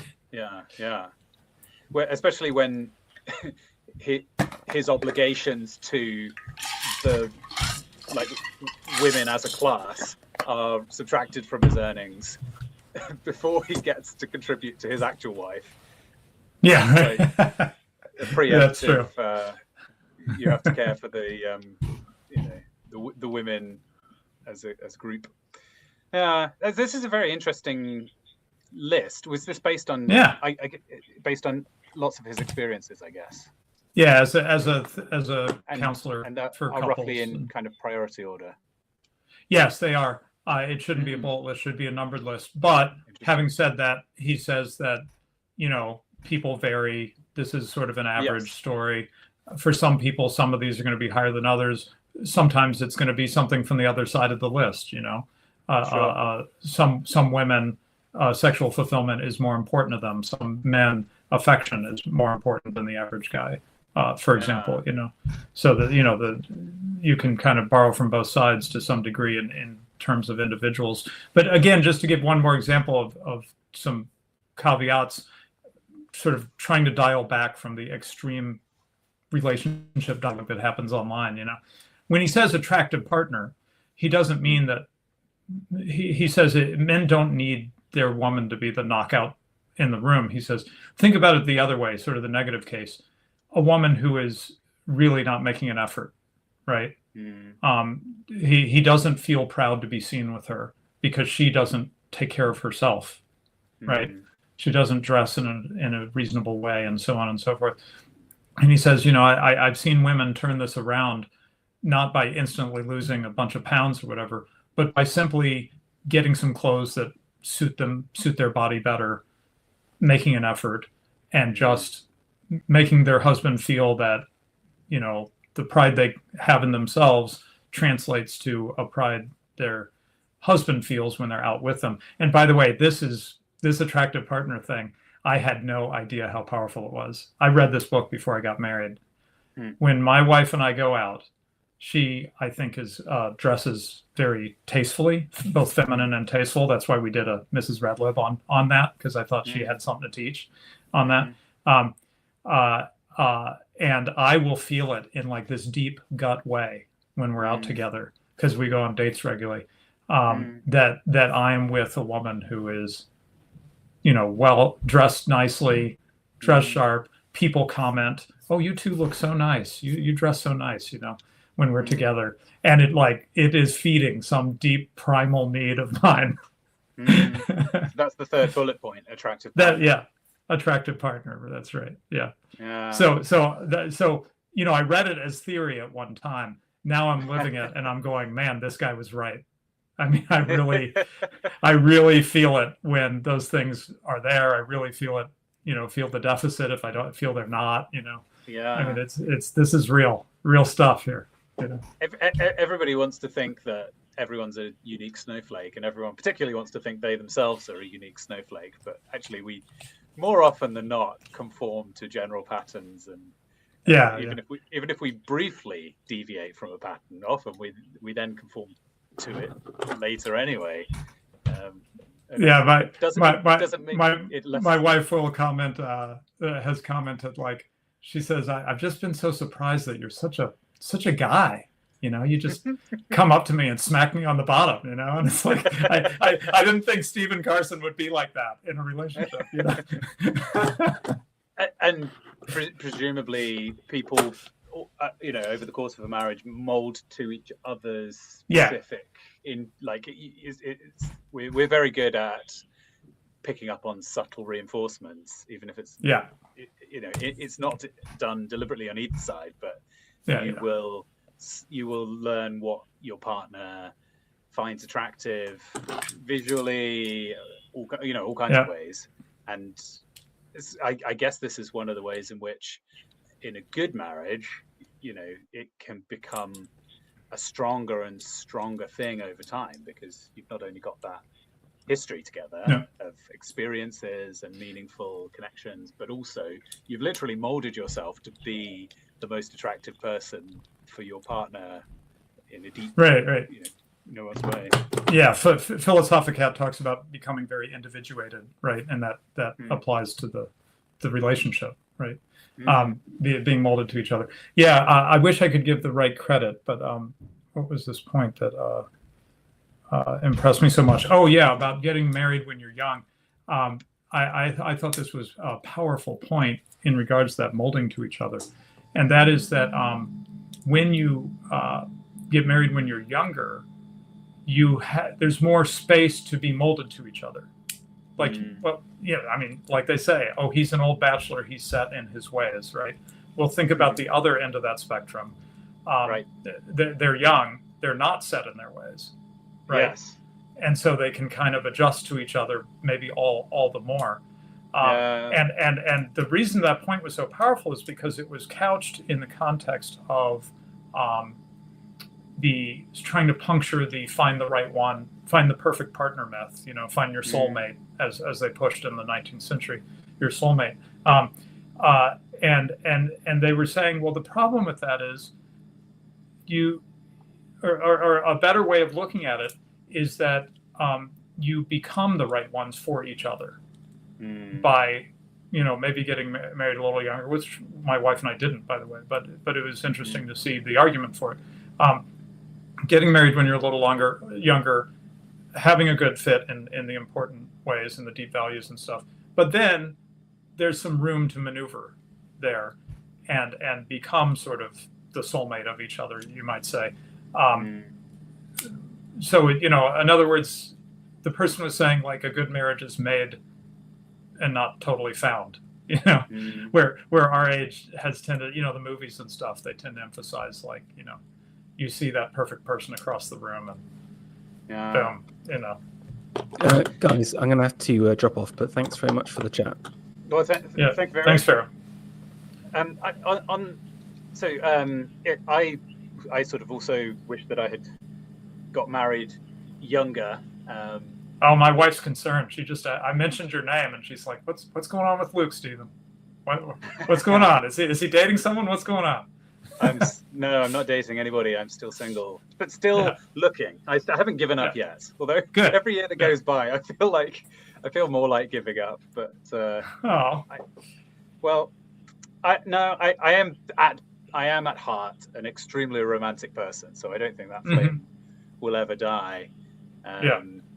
But I in that sense that you were talking about living a lot of your life together.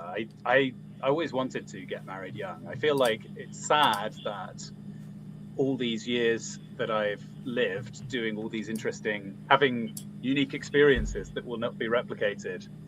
Yeah. If I do ever get married, those are experiences that I didn't get to share with that person. So there's a sort of sadness to it, and also in the sense that you were talking about, where I can feel myself becoming self-reliant in a way that is encouraged these days, but I actually don't think is entirely a good thing, where two people who have become perfectly independent people who can live lives apart are going to have less glue together when they, not to say that it can't work, but I do think it's there's challenges. Okay, personal story on this, Luke. So my mother, who recognized in me some of the things that were in herself, gave me advice when I was a teenager. She said, if you ever want to get married, don't live alone for any length of time, because you will get kind of set in your ways and get used to everything being sort of the way you want it to be, become extremely particular, right? And it'll be hard for you.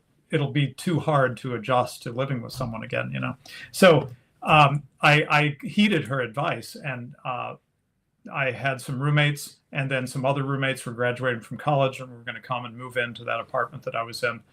And just the way the timing worked out, but the way the timing worked out, I did in fact live alone for like 2 months or something, just because of the timing, And by the time my new roommates got there, I was like, you left some breadcrumbs on the counter. Right. Yeah, the tiniest thing. Yeah. Because living alone, I wash dishes as soon as I use them.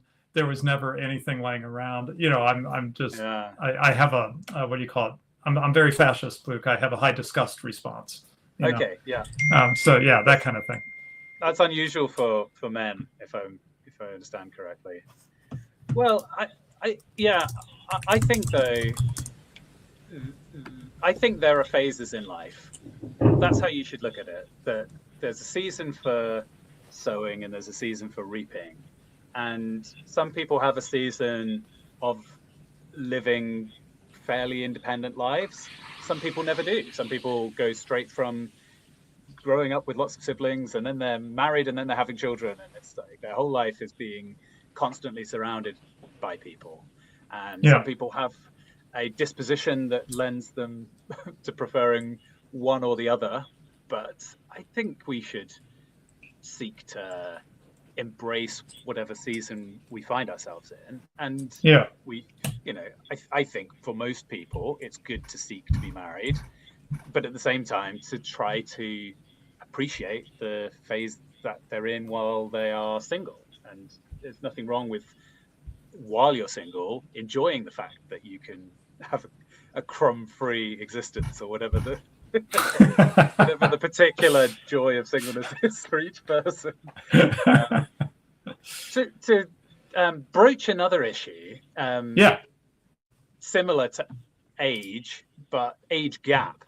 So in history, it was quite common for the man to be several years older than the woman. I was going to comment on this about you getting older and feeling yourself, fixing a little bit, right? Because I think that it's a little different for men, because I think women, women and men mature differently, right? For one thing. Yeah, there's a delicate way you have to talk about this, but yes. Yeah. I'm not going to be delicate, but anyway, I think, traditionally, the man was kind of expected to be a little bit further ahead, at least in terms of, I don't know that the age number was exactly the issue, but more that the man was a little bit established in some way. Well, they had a trade, they had a business, they had a way to support the family, and then the woman, of course, were optimizing their to some degree for fertility, right? Right. So you have a man who's a little more established marrying a woman who's more fertile, and so you get some of these, the classic age gap. It's 5 years between me and my wife, for example. I'm 5 years older, and it seems like the man can be a little more fixed in terms of talking about that molding to each other thing. Yeah. The man can be a little more fixed coming into the relationship, and that can be okay. I mean, obviously, there's pathological cases where the man just won't flex at all, right? But assuming some goodwill there and some flexibility, the man can be a little more farther along, more mature in certain ways, more established, and that actually works well for the relationship, I think. And the woman kind of adapts. What I always think about women adapting, I always think about the craziness that our ancestors, well, maybe not your ancestors, but my ancestors, where, the woman leaves her country and goes across the Atlantic and marries some man or something, that kind of thing. And you see it in the scriptures too, where the patriarchs' wives, leave their family and travel to, marry Jacob or whatever, right? And I, every time I read about that, not being a woman, I just find it sort of shocking, like, wow, you just give everything up and you just go and you become part of that man's world, and you're happy about it. It's great, There's some fiction that I think of in this regard. So Aladdin, there's the Whole New World, where it's like the guy is saying, I'm gonna show you everything, and then I think that does reflect something of the way that a woman wants to think about her man as a leader, somebody that she can follow. Then there's the kind of slightly unbending nature of some of the male stars of old Hollywood. So like Gone with the Wind, or, or even you say Han Solo versus Princess Leia, that the most romantic scene was that Han was just saying, I know, Princess Leia goes, I love you, and he says, I know, which is and it worked. Which is in that scene, rather than having the two being kind of pathologically equal at every stage, having to just reflect each other, you have that kind of imbalance where, I mean, let's acknowledge that men's behavior is often entirely driven by their desire for the women, that there is this power that the women have over the men in a sense, but kind of both sides want to portray it to each other that the man is the one who's got. Do you remember those diagrams? They were quite popular on the internet a few years ago, where you draw the leans. You've got the line that's vertical, green lines. The line that leans in, and there's a sort of deep feeling that the man-woman pair has a solid man standing tall, standing strong, and a woman at his side leaning in towards him, maybe for some protection. And that's not to say that the man is lacking in attraction or desire for his wife, but the way that he fulfills and expresses that is by being the man and being strong and being the leader and walking forwards, giving her somewhere to follow and be directed towards. Whereas the idea of relationships, as is always analyzed today, takes out the question of gender and just assumes that both partners are going to be equally self-relying, equally sacrificing, equally serving, equally loving. I just don't think trying to make statements about equality is something I'm interested in doing at all anymore. I've kind of struck that language out of my vocabulary. What do you mean? We are always But take for example gender roles, as is often discussed. We always want to, if you're say you're giving a complementarian perspective, right? So you want to say that men and women have complementary roles in some regard. We're always extremely quick to stop any potential criticism and say different but equal. Different but equal. Everything must be equal. We've got to Right. That's what I mean about pathological equality. Is that we're obsessed with saying, oh, but everything's equal. Everybody's equal. Why do we feel the need to try to steal valor from the people whose worldview that we are indifference to? I got the perspective cured of a man towards his wife is not she's my equal, but she's my everything. I'm nothing about, I'd sacrifice myself for her because she's so wonderful. And the moment that he starts thinking of his wife as like me and her are equals, is like it's over. He's got to think of her as like so much more precious than she is. And you could make a similar argument in reverse and say, if the woman thinks of her man as her equal, she's lost respect for him. Mm-hmm. She needs to think of her.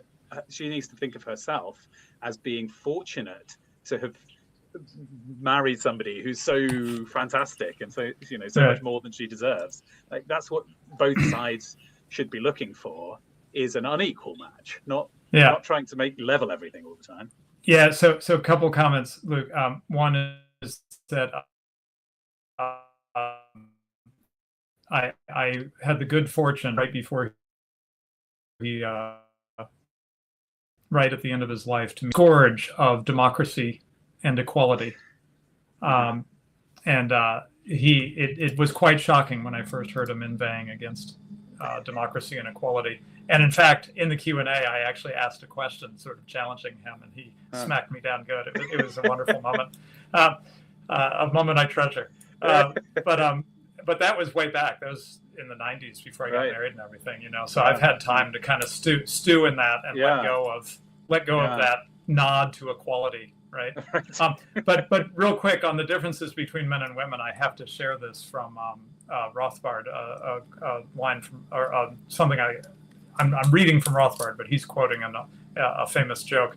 He says, as a female militant in France addressed a gathering on women's liberation, asserting, there is only a very small difference between men and women. The elderly Frenchman leaped to his feet, shouting, "Vive la petite différence!" Long live that little difference. That little difference. Well, how so that phrase, "Vive la petite différence," is always in my mind. I just love it. Because men and women, from one perspective, are very similar to each other. You could come up with a million ways in which, we're exactly the same. We've both got two legs, both got two arms, and yet, in a very human way, the only things that matter when you're thinking of men and women are the differences. It's kind of completely sensible and healthy for us to be obsessed with the ways that there are differences, and I don't think there's anything wrong with that's just how humans think. We don't spend all of our day identifying similarities because we naturally become blind to things that are the same. I was going to comment on you mentioned that. You don't go on about the organs that you share with a woman. I love how we both have a liver and a kidney. That is just really exciting me. Yeah. But even subtle things what I do find, say a hand, right? A man and a woman's hand are subtly different.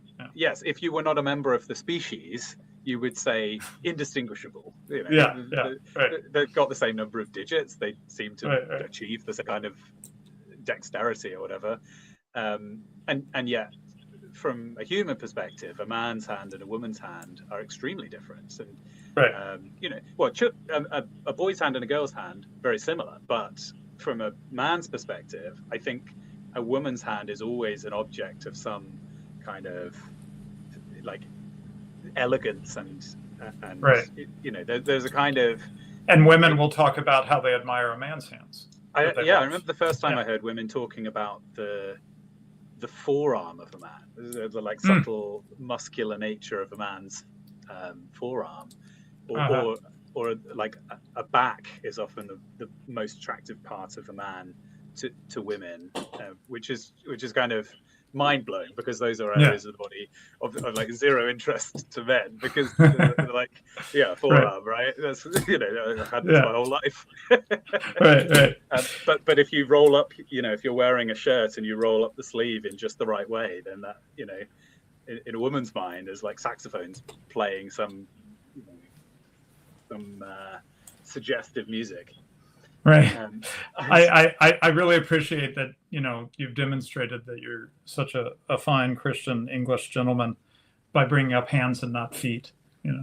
Well, yes, the F word shall not be spoken. It's kind of refined company. I was going to say, you mentioned there's a stone toss that was in my mind. That's why I said okay. Well, I have the legs of all of my tables covered in Very good. Yes.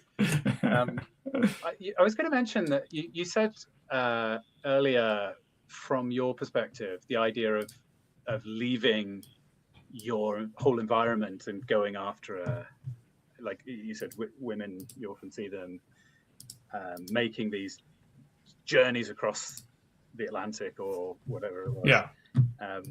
But even in smaller ways, just leaving what they have known. They're not need to go across a continent or something to have that experience, right? Yeah. Well, perhaps this is an aspect of the feminine side of my nature. But when I was 19, I moved to Australia for a girl, and I was expecting that to be the rest of my life. I thought, oh, this is this is the one, and I'm gonna uproot and go and become an Aussie. And that seemed extremely natural to me at that time. Maybe there's a sort of swashbuckling nature to a young man where he kind of takes the adventure as a positive. Maybe that was even an advantage to that I thought, this is a real adventure. But yeah, I would say my observation is, more often than not, from what I've seen. Oh, have I lost you? I wonder if our internet connection has gone down. In which case, I'm probably still broadcasting, so I should keep talking. But I'll have to fill Stephen back in if and when he can reconnect.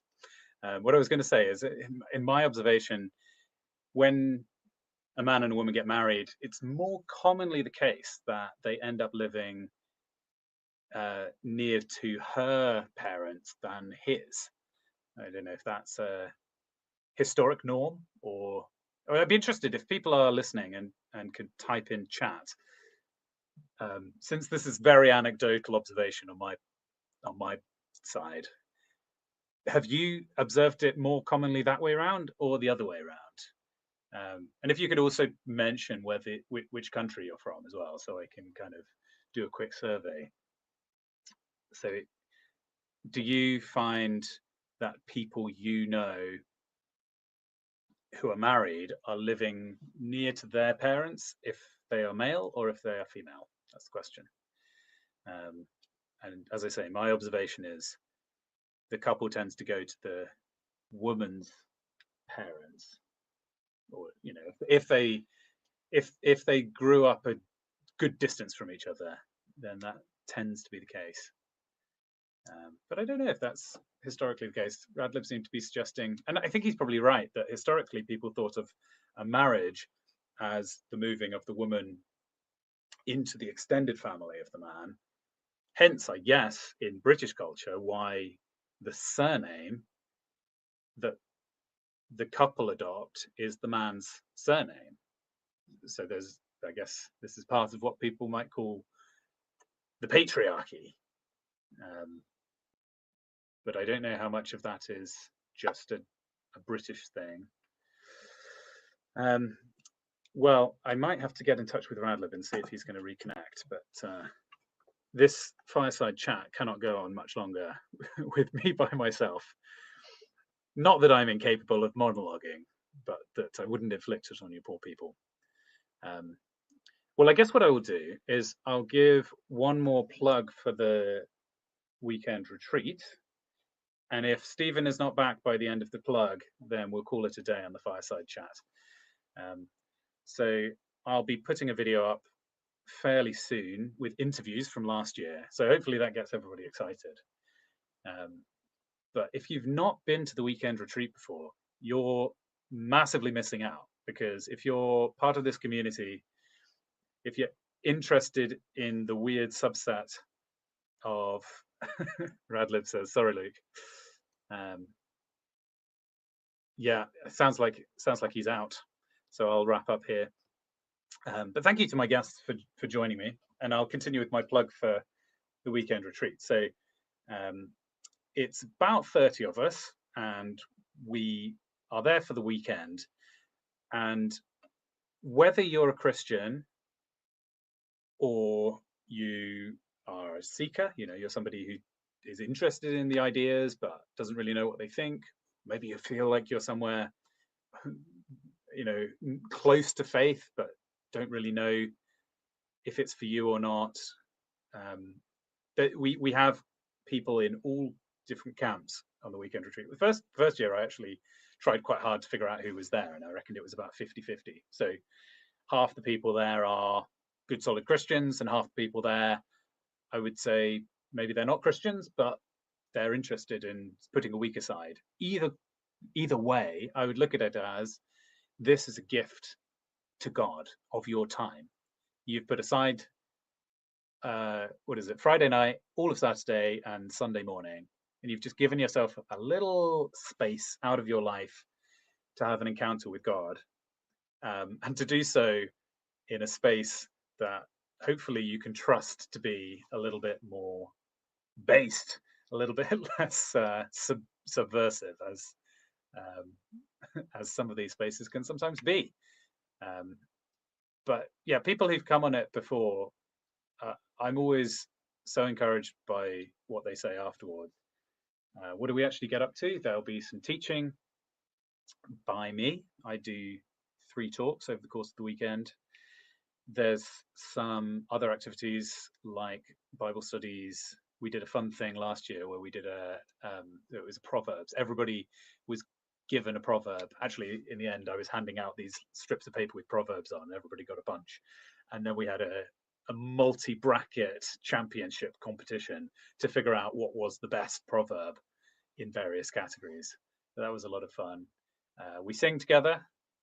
Don't worry if that sounds intimidating and you don't fancy singing. It's not mandatory, but a bunch of people who've never really done singing of hymns before actually really got into it and figured it out by the end of the weekend.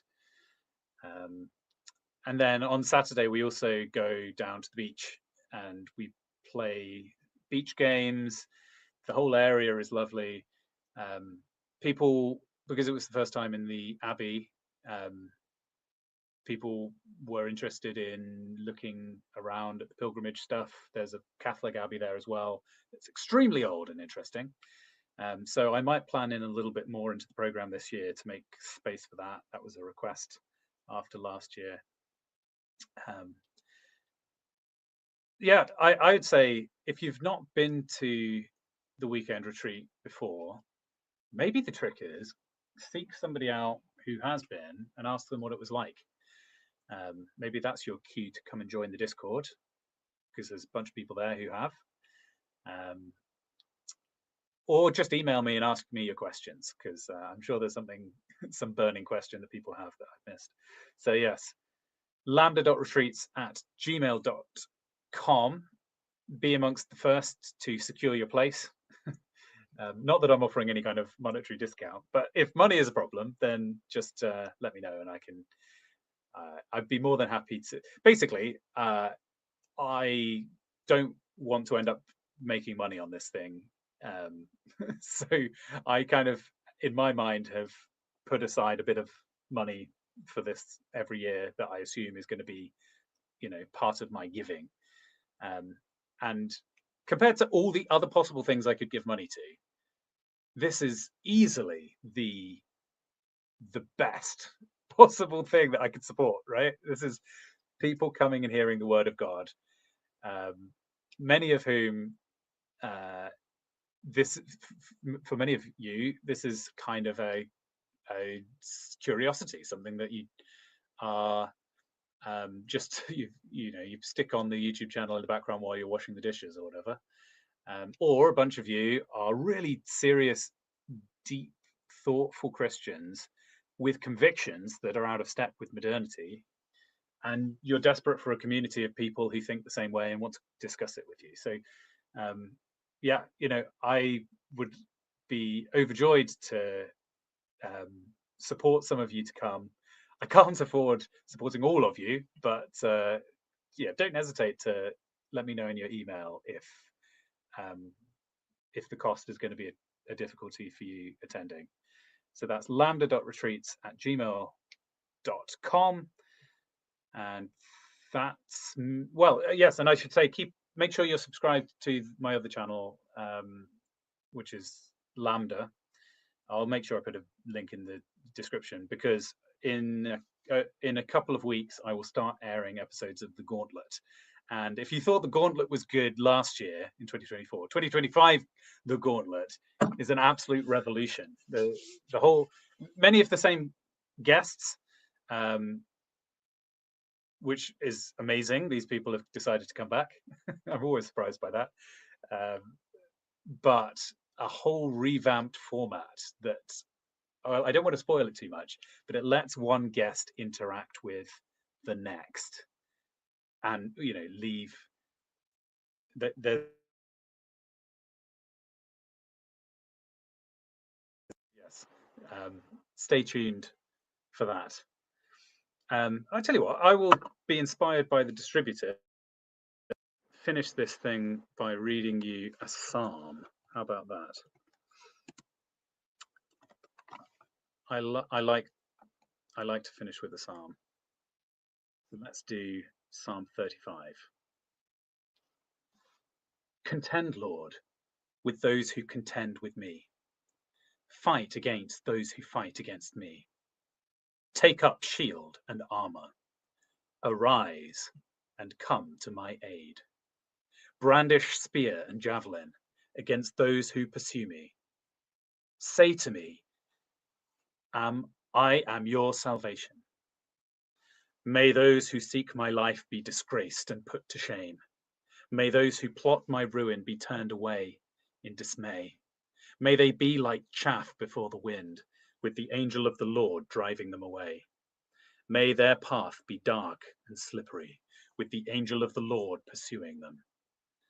Since they hide their net for me without cause, and without cause dug a pit for me, may ruin overtake them by surprise.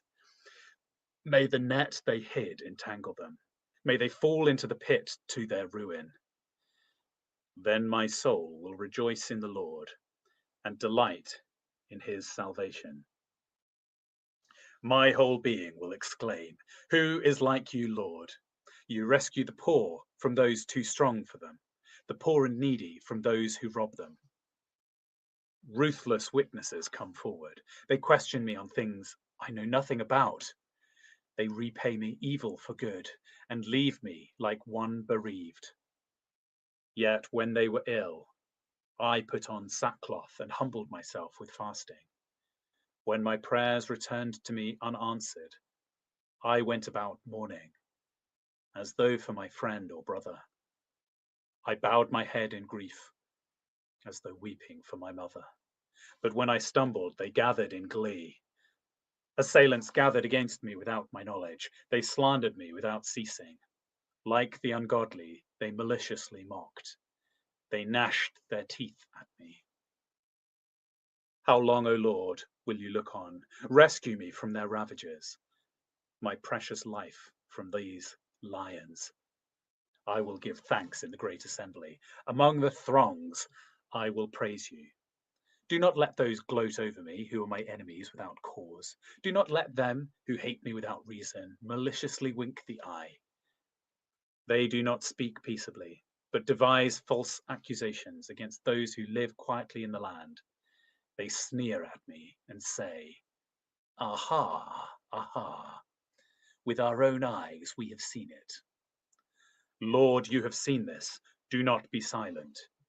Do not be far away from me, Lord. Awake and rise to my defense.